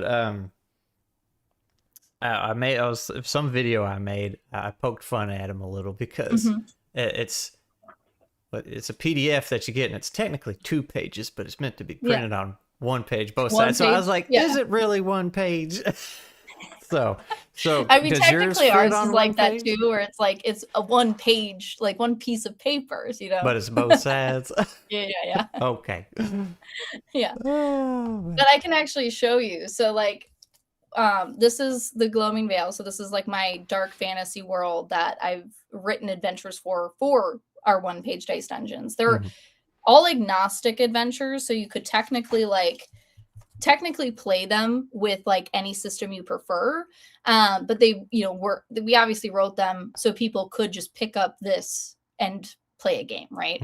So like everything you would need to know about like perfectly blurs it, so you like you can't steal the content. It was fantastic. Yeah. But it has everything you need on a singular page, right? So it has your NPCs, your premise, your context, your mission, your 3-scene act that most adventures have, your descriptions for your, you know, like encounters, and like your conclusion pieces, right? So it is, we did all the work for the GM and essentially wrote it so that way they could, you know, have everything they need on a single page for an adventure, right? But then this is the rule system. This is our D12 rule system. This is it. This is the character creation. This is mechanics, and this is how to run it as a GM. Right? Like it's all right there. It's really simplified, and like you have this, you pick this up, You got 10 adventures you can run and 2 systems that you could use. Looked like 2 pages to me, but you know. Listen, if you print it, like we have the loose leaf of this where they're like $5 a page, and it's just a singular piece of paper. But on this format in the flip book, it has to be on the 2. Because otherwise that would be annoying to like flip back and forth. So like, yeah, so design wise, it was like, well, let's do it this way so you don't have to flip between pages. Yeah, I remember when it was a Paige that you met Dave and Wes at. Yeah, it was Paige. Yeah. Okay, yeah. When Dave got back from Paige, he was ranting and raving about it. He's like, yeah, he got to play my D6 system. Yeah. Yeah. Yeah. Probably my favorite one to run at events because it's like, you know, everyone has a lot of D6s. It's, you know, one of the most common die. And because of Fireball, other spells that often just like do D6 damage. Yeah. So D6 works really well. And yeah, I think it's fun because it's a dice pool system. Mm-hmm. And so you only have so many actions you can take in a game before you have to rest. Okay. But there's a consequence to resting. It's not just like in other RPGs where it's like, oh, we rest, great, now we restart. You actually lose game time if you rest. So it's like you are actually actively giving up time. Yeah. For resting. Man, I don't remember what it is. There's something I played. I feel like not too long ago. There was a cost. It wasn't time, but resting consumed some resource you had. So yeah. I can't remember what that was, but it was pretty neat. Yeah. So you gonna make more games? Are you gonna be like Dave and, you know, have 10, 12, 15 games you're working on, or? Well, I mean, I can't say anything. So, I mean, I work in a lot of other systems, like RuneQuest, I'm helping with their new rule system. So they're creating a new edition of RuneQuest. And so I've been a part of like the, you know, feedback and, you know, development of that and editing and stuff like that for RuneQuest. So, I mean, like in that way, you know, like I take a lot of pride in that system because, you know, I've, you know, come to love it so dearly because, you know, you work so intimately with it. But I do have other projects that I may be working on in the game sphere, but nothing I can talk about right now. All right. You know, it's going to be a TTRPG based off your book series. All right. You heard it here first. Well, so I've stated publicly that Lemuria will be a world book that people can play in. So, I mean, that's kind of where it started from, right? So, you know, it was an in-game, you know, creation, the Automina clan, which is primarily in book 1, that came from a D&D game. And so, you know, I am kind of going full circle that this will be a world book that you can jump into and you can play in Lemuria. It's so much history, though. I don't think I'm going to put it all in there. It's 5,000 years. Like, no one, you don't need all of that. I think I'm going to do like some broad. I mean, some people need all of it. You know, they need all of the details. I feel like it's so much. I mean, I have folders on folders on folders of just like documents of, because I did it all physically when I first was world building, because I think that's fun. And I think it helps with world building, doing it physically. But what it doesn't help is when you have to do it digitally, trying to get it all into digital, because the physical is like pictures and like notes, like that doesn't translate to paper, you know, like it doesn't translate to written word, as well as like, here's what my house looked like as a noir detective film with like paper all over the walls and like string, you know, connecting the dots of like, this country is like, you know, has relations to this one because of this thing, and like, oh, but they had a break here in alliance because of these two rulers, and like, you know, like, and so it's like all that was existent on the walls physically. So when when I first moved out, got my own place, I had an extra room in the back end of the house, and I painted that whole room just solid white walls. Yeah. So I could write on them. Just And it looked like a Yeah. madman lived there. And Yeah, it was, I love for the that. world building and stuff like that and breaking down things down. Oh, yeah, there's just notes I and love that. lines and everywhere. Oh, yeah. All creatives are Insane. insane. Yeah, we're all crazy. We're all I mad here, right? just a bit. I mean, you got to be, right? You have to be. I don't think any normal sane person could be a creative, to be honest. Like, you have to be neurodivergent to be creative. Like, your brain has to work rapidly and in a very different way than stereotypical, brains work, because it's not literal. Nothing is literal. It's all gray matter. It's all stuff in your head. It's these patches of clouds that exist above our brains that collect data. And then, like, all of a sudden there's a lightning strike and you're like, I gotta write that down. Yeah, yeah. Yeah. Trust me, there's sticky notes all over these monitors. Yeah. Oh my gosh. Okay. So when was it like 3 years ago? I don't know. But I sleep next to a sticky notepad and like a pen, right? Because I randomly at night I'll get an idea and I'll jot it down, right? Sometimes I'll record it if like I run out of sticky notes or something. So I have a lot of weird mumbling 3, 4 a.m. voice memos. Yeah. But there was this night where I woke up and I was like covered in sticky notes. And I was like, I do not remember writing anything that night, like at all. And I'm like picking them all up, and it's a full chapter written down on these sticky notes of a book idea Wow. that I apparently had a dream about. And it was like, what scared me was the accuracy of how the line was written, of like perfectly on the sticky note, and it wasn't like, wibbly Yeah. wobbly, like, right, because this was in pitch black darkness. So sleeping Tiffany, she scares me She because knows what she's doing. she wrote that in the dark. I'm like, oh my God. She's scary. I don't know if I ever want to meet her. She can write. I can't even do that consciously. Yeah. But she did it. Yeah. I keep a notepad and a pen right next to my bed where I can just That's reach over like, and yeah, grab it. and you should. All creators should. You will not remember the idea. Don't think you will. Like, everyone thinks they will. You never will. You never will. And so you need to write it down. You need to write it down. There's been, mine is like right when I go to bed. So there's been many a times, here's the process. You get in the bed, pull the covers up, hit the light, turn it off. 2 seconds later, you just hear this. Hit the lights, because you had the idea. Dude, when it wakes you up, like you're like just about to fall asleep and you're like, ching. Yeah. It gets last night I frustrating had a after a voice while. memo. Yeah. Last night I had to do a voice memo because it was dialogue. It was like a monologue that I needed to like say out loud because I had a dream. And I was like, oh, this is such a good monologue.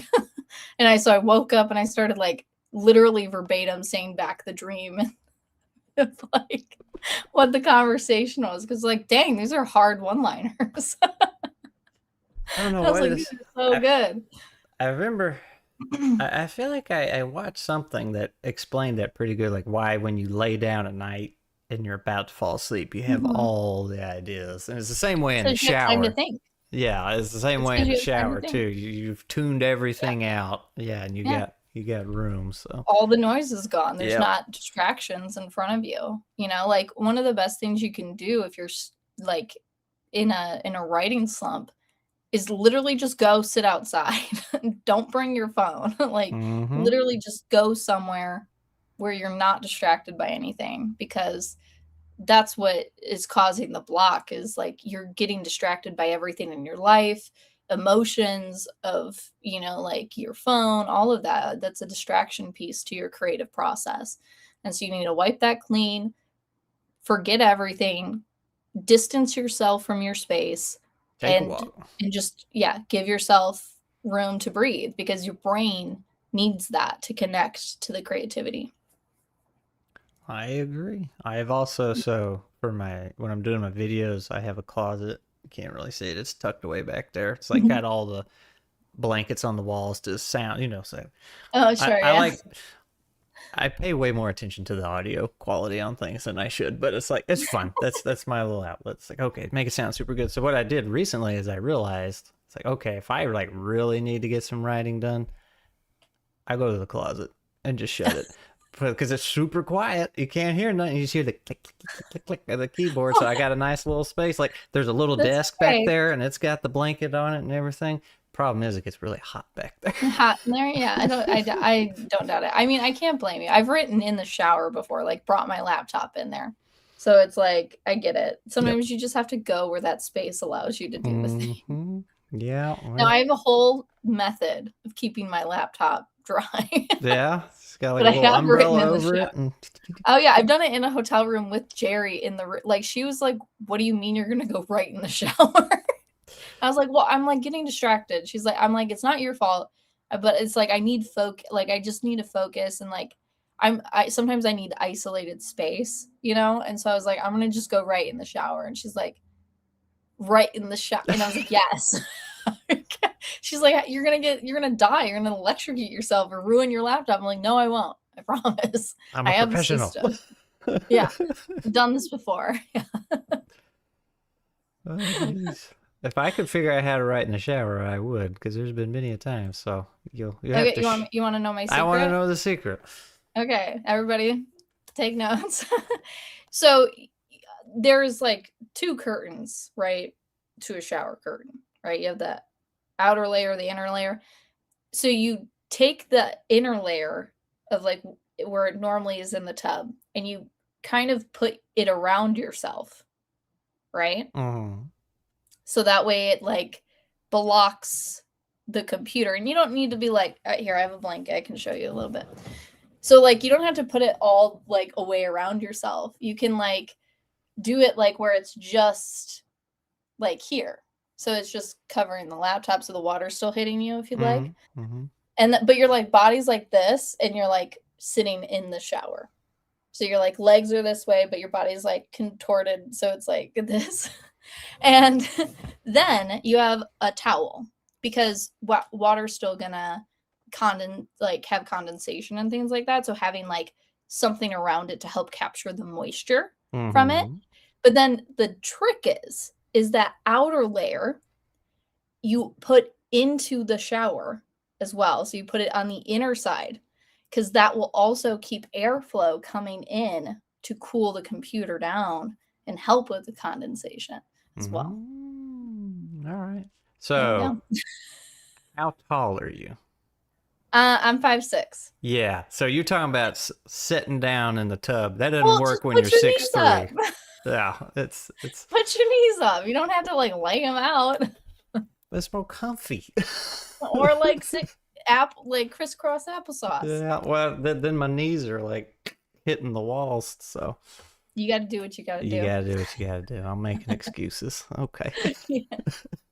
You're just scared. I'm scared to cross over to the other side. Oh man, it's true. I'm a chicken. All right, so coming back to TTRPGs here. Oh yes, we were talking about something. Yeah, who knows what though. So you kind of already talked about like how your TTRPGs and writing are all connected, which is something I was going to get into, but we already did that. And you are working in the TTRPG space, right? Yes. So. Yeah, right, for various people, and then also myself. So that's the best part, right? So do you like do any work with the indie guys or? Yeah. I mean, Studio 66 is indie. Technically Luke Gygax is also indie. So like it's what is your consideration of indie? They all start I was just thinking of the little I think all of like the gaming industry is practically indie. Yeah, I was just thinking about started with a small individual that then it became a thing, right? Like Shadow Dark is considered indie, but it's also one of the like up and coming largest, Arcane Library is growing, and Yeah, so it's like people might not even consider that indie anymore. that's true. um I was yeah, just thinking so of the little like individuals that come to me and they're like, "Hey, I made this game," and yeah. has I nothing to mean, do with me I with them. do work with them. Like I'm helping Jason Johnson and Fiendish Fate, which is his game system that he's trying to work and get published. Jerry and have been advising, coaching, and working with him on a lot of that stuff. And so we do work with indie people. It's just what do you classify as indie? you know When I hear indie, I think of single individual. But Yeah. Yeah. so So yes, I do. But I also work with larger indie teams and, corporations as well. so we got to find where that line is drawn. It's like when do you Yeah. stop Yeah. being Because I mean, indie? like, even Chaosium, like RuneQuest, that was a single guy. Like that was one guy who created this thing and like then developed it with more people, and then it became bigger and bigger, where now there's like a full team and board of directors and multiple games that fall under the title of Chaosium, right? But like, so it's hard to be like, what when do you cross the line from indie to you know When can I stop associating with you because you got too yeah, big? exactly, yeah. But I mean, yeah. So I do work with singular individuals. I work with large names. I work with it kind of all over the board. That's cool. That's cool. Now, Yeah. do you prefer GMing or playing? I do prefer GMing. I love playing, but I do like GMing, I guess, more than I would say playing. But that's because I'm a storyteller, and so I love being narrative and like you know giving people the setting and the world lore and like all of that. Like that's just is really fun to me, and getting them to interact with the story that I'm essentially putting in front of them. I think that's really cool. So I do prefer that. Me too. Me too. Except for all the prep work. But when it I actually don't comes mind game that as time, much, but yeah, I'm also a great improviser. yeah. See, my thing is I get too anxious about it. It's like I gotta prepare Oh, it. I was like, I sure. know I don't have to prepare everything, but I still Yeah. act like I got to. I feel like the more I prep, the more nervous I am. If I That's it. walk in and I have no idea what I'm gonna play, I honestly feel less nervous Yep. because I can just improvise a story very easily on the spot. Like that is so natural. But when I have to remember key points and NPCs Mm-hmm. or how these things work, or I get more nervous because I'm like, oh my God, but what if I forget this? Or like, what if they Yeah. don't go down that route? Or what if they. And so I'm like, at the end, I just remind myself, I'm like, I don't care. If we go on a completely different adventure, so be it. Like I'm like, I just treat all adventures as optional. Yep. Like we might do this. This is just a guidepost. It's like, but I'm gonna do what I want to do. That's why no like no gate my run is the same. So the one that I ran at Page, right? It was the Coast of Gerard. I have never run that game the same way twice. The lore changes every time I run that game. Like all of it is adaptable because I'm like, oh, that would be a cool story thread. I wonder how this will be perceived or how they will engage with this if I make it this way, or and whatever they've kind of set the tone too, right? Is like what type of adventure are they leaning into, and I will adapt the story to how they're engaging with the setting. And, so I'm just, I want to create the best experience possible, I guess, is like at the end of the day, the thing I'm doing. And so I cater to the players of like, what are they what are they doing? And then it's just back and forth. It's just improv. Yep. That's what GMing and playing is it's just improv. Just make it up. That's how it feels, Yep. is like they're gonna say something. I'm gonna give them something. They're yes-anding me. I'm then yes-anding them. And sometimes I'm like no anding them, based off mechanics and stuff. But like it all kind of feels very like it changes every time. I've never run an adventure the same way twice, ever. Changes every time.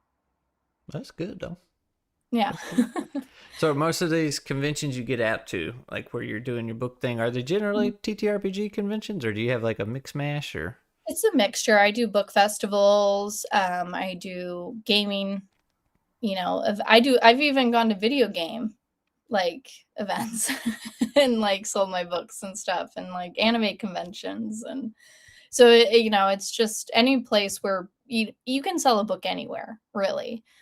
Just some places are going to be better than others. Like obviously a book festival, there's much more of like people are expecting books when they come, so you have like a pure audience of like they're here for books, but you have a lot more competition because there's a lot of book stalls. Now I say competition lightly because I'm not competing with other authors. Like they're not my opponent, they're my ally, they're my coworker, but there's a lot more diversity and there's less focus because there are so many different books that are going to be looked at, right?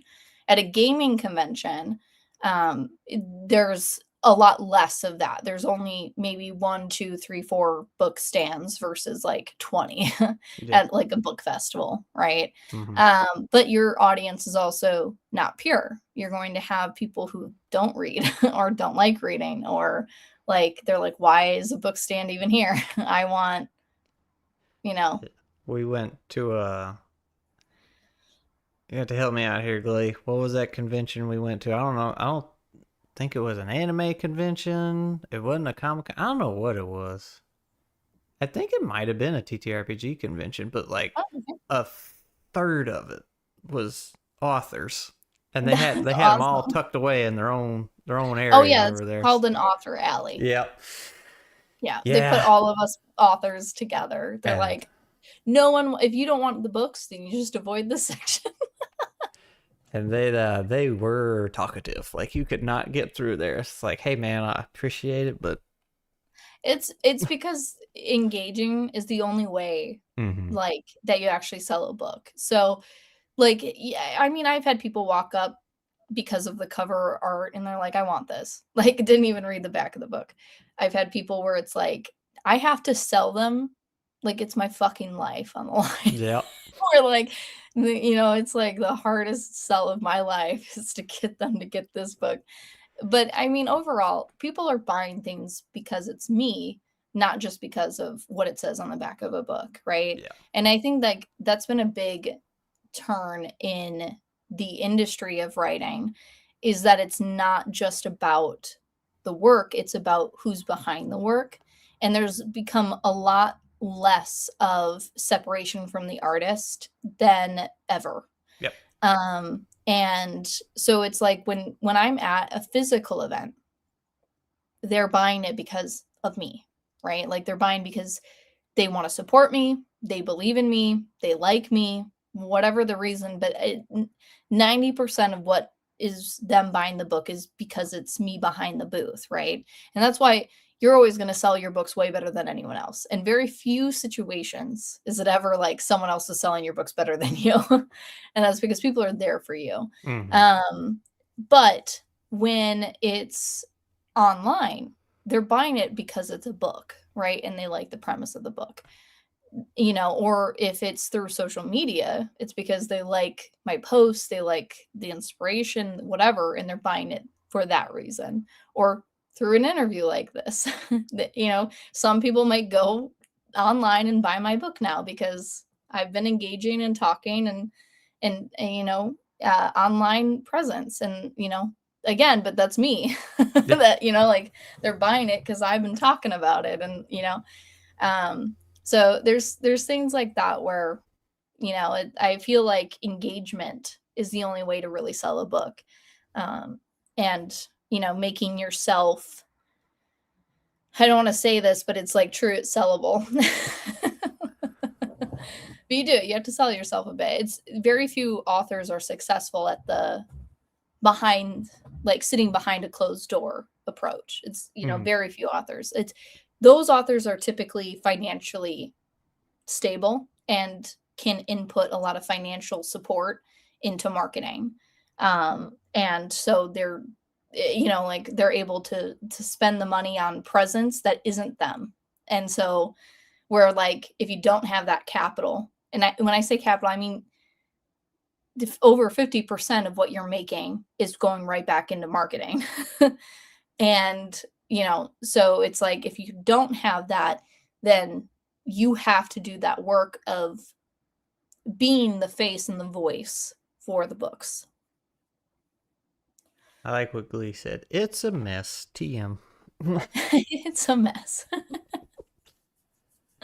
Yeah, it's just the Wild West out there. So I have kept you on here probably too long, especially considering since you're getting off a cold. But Oh, you're fine. I say if you still got it in you, we can wrap it up with you. We talked about it when we were chatting, getting all this set up. You had talked about the community being there for each other. Yeah. To build each other up, and how we're all in this together, and also about if you want to, you can dip into the writing part again too, about how you just gotta freaking do it. Yeah. So Yeah. No. I mean, one of the things about like being in this industry is that you can't really do it alone.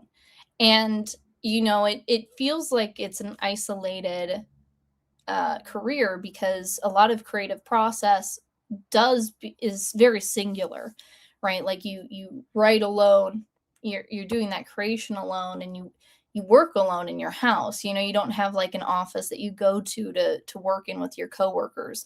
But you do have coworkers. Like me and you, Scrat, we're coworkers because we're both writers and we both are doing the thing in the industry, and like we're we work together because we're supporting each other in one way or another, of like you supporting me by letting me come on, me supporting you by posting about the interview, and and those things. And like that's us coming together to work with one another, support one another, uplift one another. And you have to do that in the industry. You're going to find people that you will work with, better than others. Like, it's just like any work relationship. You're going to have the colleagues you click with really easy, and the colleagues that you're like, I'll work with you because, we're in the same job, but like maybe we won't be friends. yeah. But it's all of us coming together because we're all doing the thing, right? And so you have to be willing to like get out of your own head, stop doing the whole comparison thing. There are going to be people who are more successful than you, less than successful than you, equally successful as you, but that doesn't matter, because what it does is if someone else has a rising star and someone else is doing really well, you want that, because what that's going to do is it's going to actually make you more successful, because it's bringing attention to the industry. It's bringing attention to connections that you have. It's bringing attention to possibilities for you in the future too. And so it's like I'm so happy to cheer on my friends when they have incredible accomplishments, when they get a job over me. I've given jobs to friends instead of taking them myself. And all of that is to help support and build up this industry, because it is a thing that I know if I do something for someone, if I need something, they're probably going to be there to help me too. And we all need to come together to ensure that, we are all successful and we all raise each other's sails. And, what is that saying? All tides raise all ships, or rising tides raise all ships, or something. Yeah, I know the one you're talking about. But that is exactly the mentality all creative industry should have. We get so caught up in the competition because we're looking at what other people are making, or the distribution, or those numbers. And that's normal and human of us as like business owners. And a part of that, you do have to be like, well, what are they doing to be more successful than me? But it shouldn't be I'm jealous or I'm envious because of that. And so now I'm going to, attack them in some way because of that. It's like, no, it doesn't matter where you are on the success scale. You should always be willing and able to try to help people. And obviously there's a line, right? Mm-hmm. We talked about the writing groups. There's a line to my generosity of like willing to help someone. This is my full-time career. I don't have endless time to read every person's book and give them a dev edit for free, right? Like that would put me out of business, you know? And so there, you know, there are lines of like, well, okay, you're disrespecting me in my time by asking those things. And like, but it's about asserting those boundaries and talking about that as colleagues, right? Yeah. Being like, this is my full-time job. I'm happy to give you pointers or like read your first chapter or give you like advice in some way. But, you know, if you're asking me to do a job, then I have to get paid for the job, you know, and that has to be respected and understood, because that's a part of helping each other as well. You know, you don't want to take advantage of one another, or, essentially try to, disrespect each other's time, because it's all very valuable. And so it's, we all have to kind of just work together, come together, and like build each other up, because, at the end of the day, that's going to make you more successful. It's going to make your friends more successful, and it's just going to make the industry itself more successful. And that's what we need to do in the creative spaces. I agree. Yeah. That's when I wish I had like a huge YouTube channel, because I think it'd be so much fun to get. It sounds mean to say nobody, but somebody who just made their TTRPGs, just getting out there. They got. And you're like, boom, Yeah, what up? it's like, hey, I want to put you on a stream with like 10,000 people watching. Don't worry about it. I know. I was thinking about that the other night, actually. I'm so excited, like, because it's going to happen. You have to have that mantra in your head of like, if it happens, no, it will happen. You have to believe in yourself and truly believe that the end goal is going to become the thing. But, I can't wait. I have a voice and, somewhat of a, like influence, but it's not life altering in the way of like instant overnight success, like blow up, making hundreds of thousands of dollars, right? Like you said, having 10,000 viewers on a single video, right? But like I can't wait to get to the point where I can be so impactful of like changing someone's life, like financially, of like, you could now do this as a living, like you can actually do this for a living now. And because like I feel like that's always the real testament of the industry, is like everyone wants to get to that point, and it's a very, very hard point to get to, and that's why only 0.1% of 1% do it. That is a hurdle that is so hard to get over, because especially as costs get more expensive, and like, everything's getting more and more expensive, and that puts even more pressure on artists. And that 0.1% becomes even less, because of that. But I can't wait to the point where it's like I could do grants, for artists, or, help people do this for a living, and put back in the community what the community has given, to me. And like, that's like a real big life goal for mine, because like you have to be like, a big white whale to do something like that. And so, I hope I will one day get there and be able to do that for someone, and show them that like it is possible to make, a living from your words, Also, it was a rising tide lifts all boats. There you go. Yeah. I knew it was something like that. Yeah, no. That's a good one. Yeah. I actually just heard that for the first time very recently. So I was like, oh, hey, really? I know what you're talking about. Yeah. And then immediately forgot. Yeah. Yeah. I mean, I'm excited for the future, and you got to work hard, you got to prioritize it, and like the one thing I tell all writers is that you just have to do it. You have to just do it, and it sucks. And it's not always fun. And whoever came up with the saying, if you love what you do, you won't work a day in your life, it's utter bullshit. Yeah. You'll work harder than ever. Bullshit. I've never worked harder in my life. The difference is it's worth it. Mm-hmm. The difference is the achievements I feel, like the achievement I feel, it's the fulfillment I feel. That's what makes it different. And it's hard work that doesn't phase me as much. I can suffer the burnout because I love it so much. But it's definitely work. If anyone says only getting like 4 hours of sleep a night because of how much I'm working, like Yeah. the undoubtable, like carpal tunnel I will get, like isn't work. It drives me crazy. I'm like, what are you talking about? Yes, it's work. I've never worked like, Yeah. No. Yeah. I've never worked more hours and I had 3 jobs at one point. I've never worked more in my life. Yeah. But you have to just do it. And when I say just do it, I don't mean the Nike. I mean, in the sense that you have to sacrifice and you have to prioritize. And sacrifice isn't just being like people don't, I feel like they underrate what that word is. It's like you give up free time. You're not just sacrificing like a weekend. You're sacrificing going to events. You're sacrificing going out to dinner with friends. You're sacrificing watching that show. You're sacrificing that spare time that otherwise you would do for yourself or do for others. You're putting all of that into this to make it a reality, to finish that book, to make it a career, to run the business. And it's a hard mind shift and it's a hard reality. And like if you're financially in a spot where you have a partner that can support you, it makes it a lot easier. And like I don't have that, so I'm not in that position.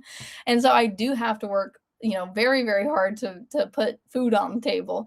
But it's one of those things that it's like regardless of your standing of financial or whatever support, you're going to have to sacrifice some things to write, to do the thing, to publish, to do distribution, to do meetings, to do interviews, to do the thing. You will have to sacrifice to do this thing. And, not everyone's ready for it. And they'll make up a million excuses of like, well, I have my family things and like I have my softball team and I have my blah, blah, blah, whatever. And it's like, well, guess what? Instead of sleeping, then you're going to write. Yeah.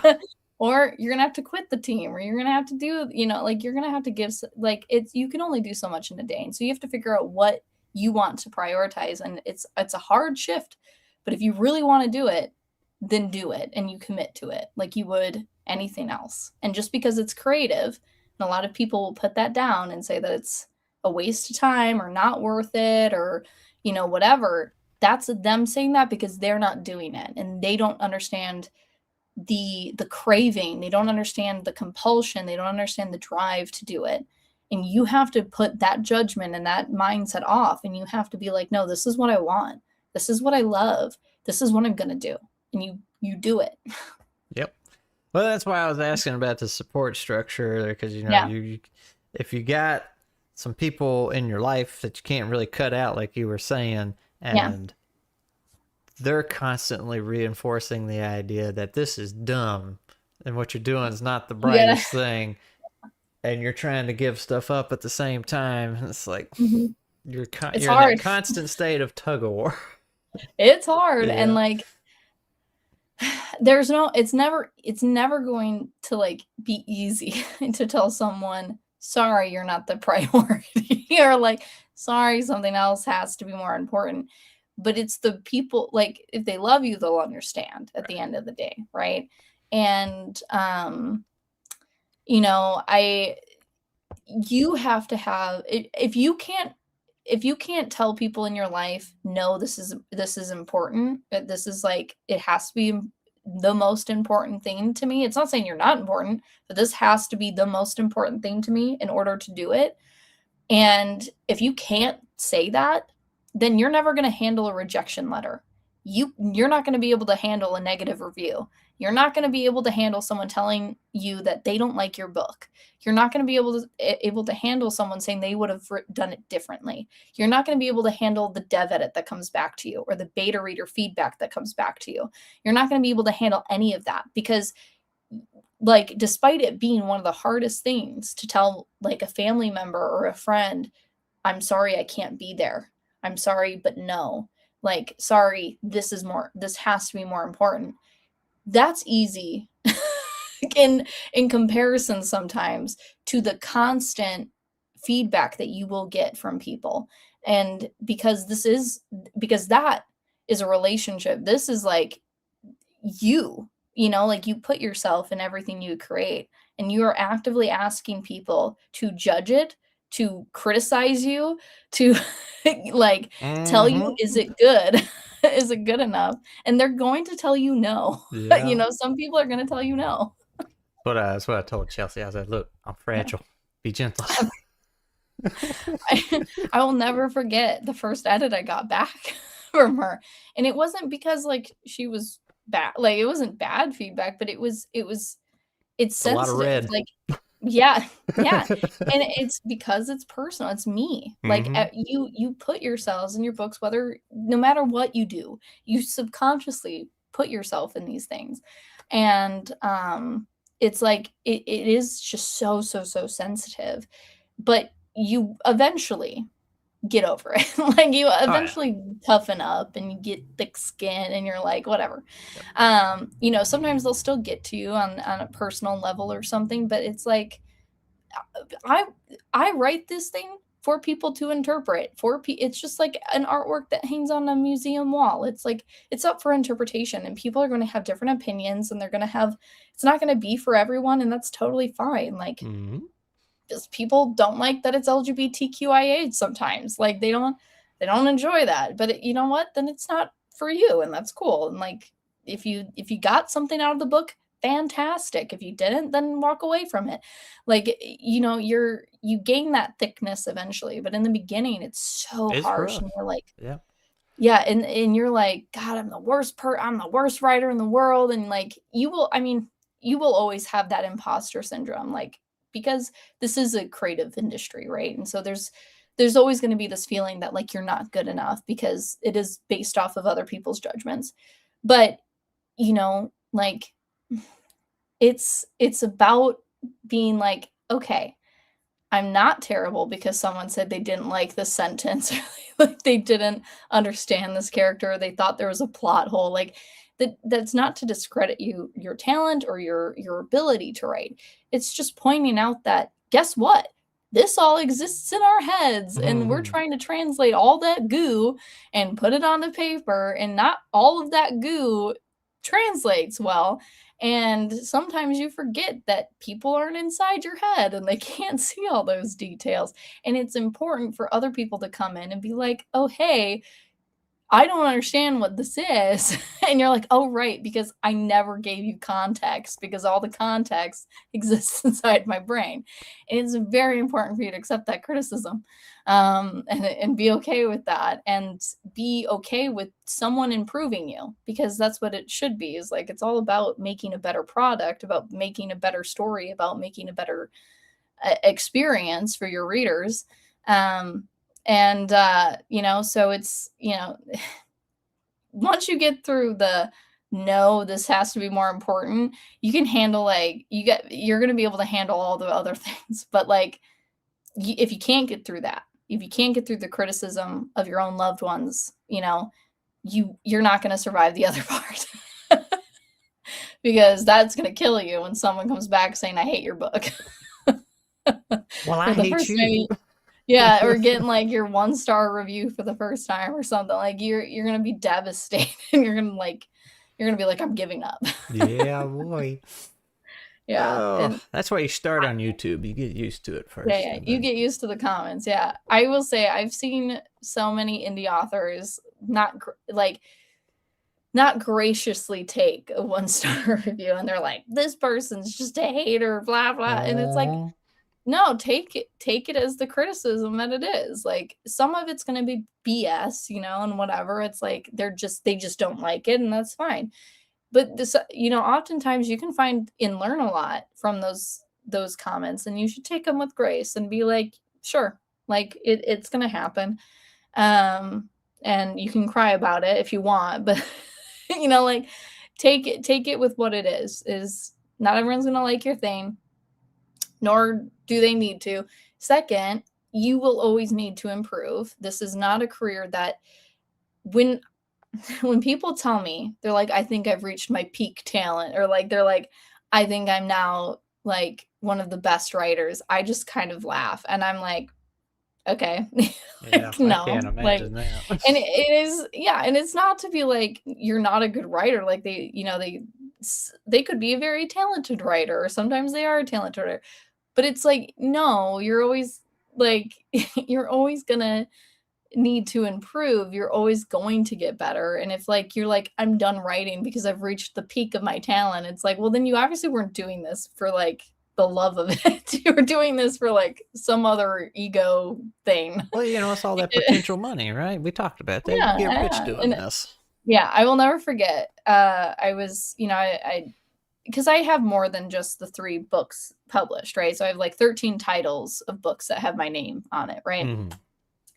And I had a writer who had never published before, and they were a friend of mine. And I'm all very good for like encouraging new writers, and I want them to write, and I will give them all the tools necessary if they want to publish, or like tell them where to go, give them editors that they could reach out to, beta readers, whatever.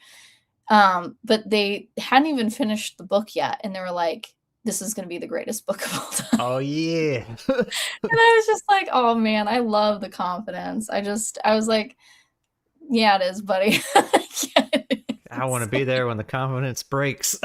I know. I was like, and then like, it's like I did read sections of their book, and anytime I'd give them feedback of like, this doesn't make sense, or like, maybe you should describe the scene more, they would always have the reason of why I was wrong. And I was like, sure. Whatever you say, champ. Whatever you say. Keep writing though. Yeah. Like I would never discourage them from writing. It was always like a lesson of like, okay, you need some humility and like be able to accept some criticism, because like I don't want you to be devastated on the other end if you get a bad review or something, like or you get a rejection letter from a agent. Like I want to build you up and be like, no, like you're a good writer, but you're not the best, because no one is. I'm not even the best at 13 books, like I still got room for improvement. I will always need to improve. My best story will never be written. Like it'll always exist inside me, because it's always the next one, right? And so it's like but when you have someone who's like not accepting the criticism, you don't want to beat them down and be like, you're a bad writer, like you don't accept criticism, that means you're not good.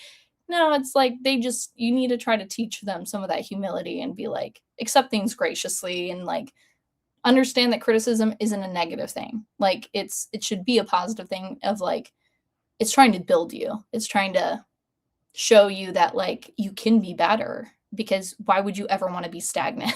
Mm-hmm. Contentment is probably my biggest fear. As an ambitious person, I like never want like I always want to be striving for something. Like that, to stand still would be like my biggest nightmare. Yeah, it's torture. Yeah, that sounds horrible. Like why would you ever want that? Like I always want to be doing the next thing. I always want to be getting better at something and like learning something. And yeah, but not, you learn that mentality. I did not have that mentality when I was younger. When I was like 13, I had such an ego because I was better at writing than the rest of my friends at the time. Like everyone would be like, Tiffany, you're writing so good. Rereading my 13, I'm like, God, I was terrible. But And now thank God I it was learned that. terrible. Yeah, exactly. I'm glad I learned that humility, and like I learned to get better and accept the criticism because I needed it. But everyone needs to. It's honestly a mindset. It's not a given of like learning how to tell, like even adults, like full grown like 50, 60 year olds still have a hard time accepting feedback on their stuff. And like, but I mean, it's fair because it's a creative thing. It's sensitive. It's it's like a baby, it's like no one wants to ever hear the word of like, my baby's ugly, right? Like no one wants to hear that. But like sometimes that first draft is ugly and you need to pretty it up, you need to like ensure that, it's ready for the next stage of actually being published and read by other people in a mass market area. Otherwise, it's going to get destroyed, and it's Yeah. going to, it's going to beat you down more than just a trusted group of readers. Mhm. Man, oh man. Well, Yeah. there you go. That is, I think that will be our parting wisdom. Yeah. Take Just go do criticism. it. Take criticism. Always write. Keep writing. Build yourself up. Be humble. You're always get better and just do it. There you go. And if you find a writing group where an established author comes in to help out, dump all your work on them. All right, we'll see y'all. Yeah. Yeah, they'll be your best friend forever. Yeah. Guaranteed success. Oh. All right, though. In all seriousness, I think we will wrap it up there unless you just have something else you wish to bestow upon the world. No, I mean, just write. Just right. Create. Do the thing. Yeah, You just can do create. it. That's a little more. I like that. Yeah, one, 'cause anyone can be a legend, so just That's do the right. thing and be passionate and work hard. So for our TTRPG designers out there, just go create. Go create. Writers, just go write. Mhm. And the artists, just go draw something. Exactly. People need to see it. That's right. I mean, hey, look, people like my stick figures. That is the extent of my drawing ability. And it gets the job done. So, yeah. all right. Well, appreciate everybody coming out tonight. Parker, I was not ignoring you. I was getting good chuckles out of your chats there, especially about the 10,000 voices in our heads. You guys are definitely my 10,000 people in the audience. So, much appreciated. And with that, let's see, what is today? Today is Friday, right? Yes. Today's Friday, right? It is Friday. And it's Easter this weekend. It is. So that means Monday I will be back on here with Lynn Redder, an artist. Speaking of drawing not stick figures, she is much better at the art thing than I am. She will be here. She has a new project trying to connect TTRPG designers to artists, reliable artists at that. That's something we're going to talk about. It's a great thing. Yeah, that's going to be interesting. I don't know the full details of her project, so I'm going to be learning it with the rest of the world.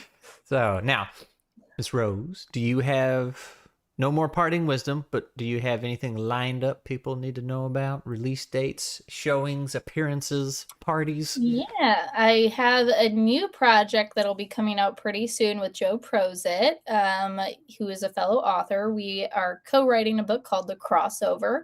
Essentially, when Harry Met Sally meets Ready Player One, where the world, very much mirrored of our own, is essentially living in a simulation because the real world is just too terrible. And kind of a story about reconnecting with people versus technology.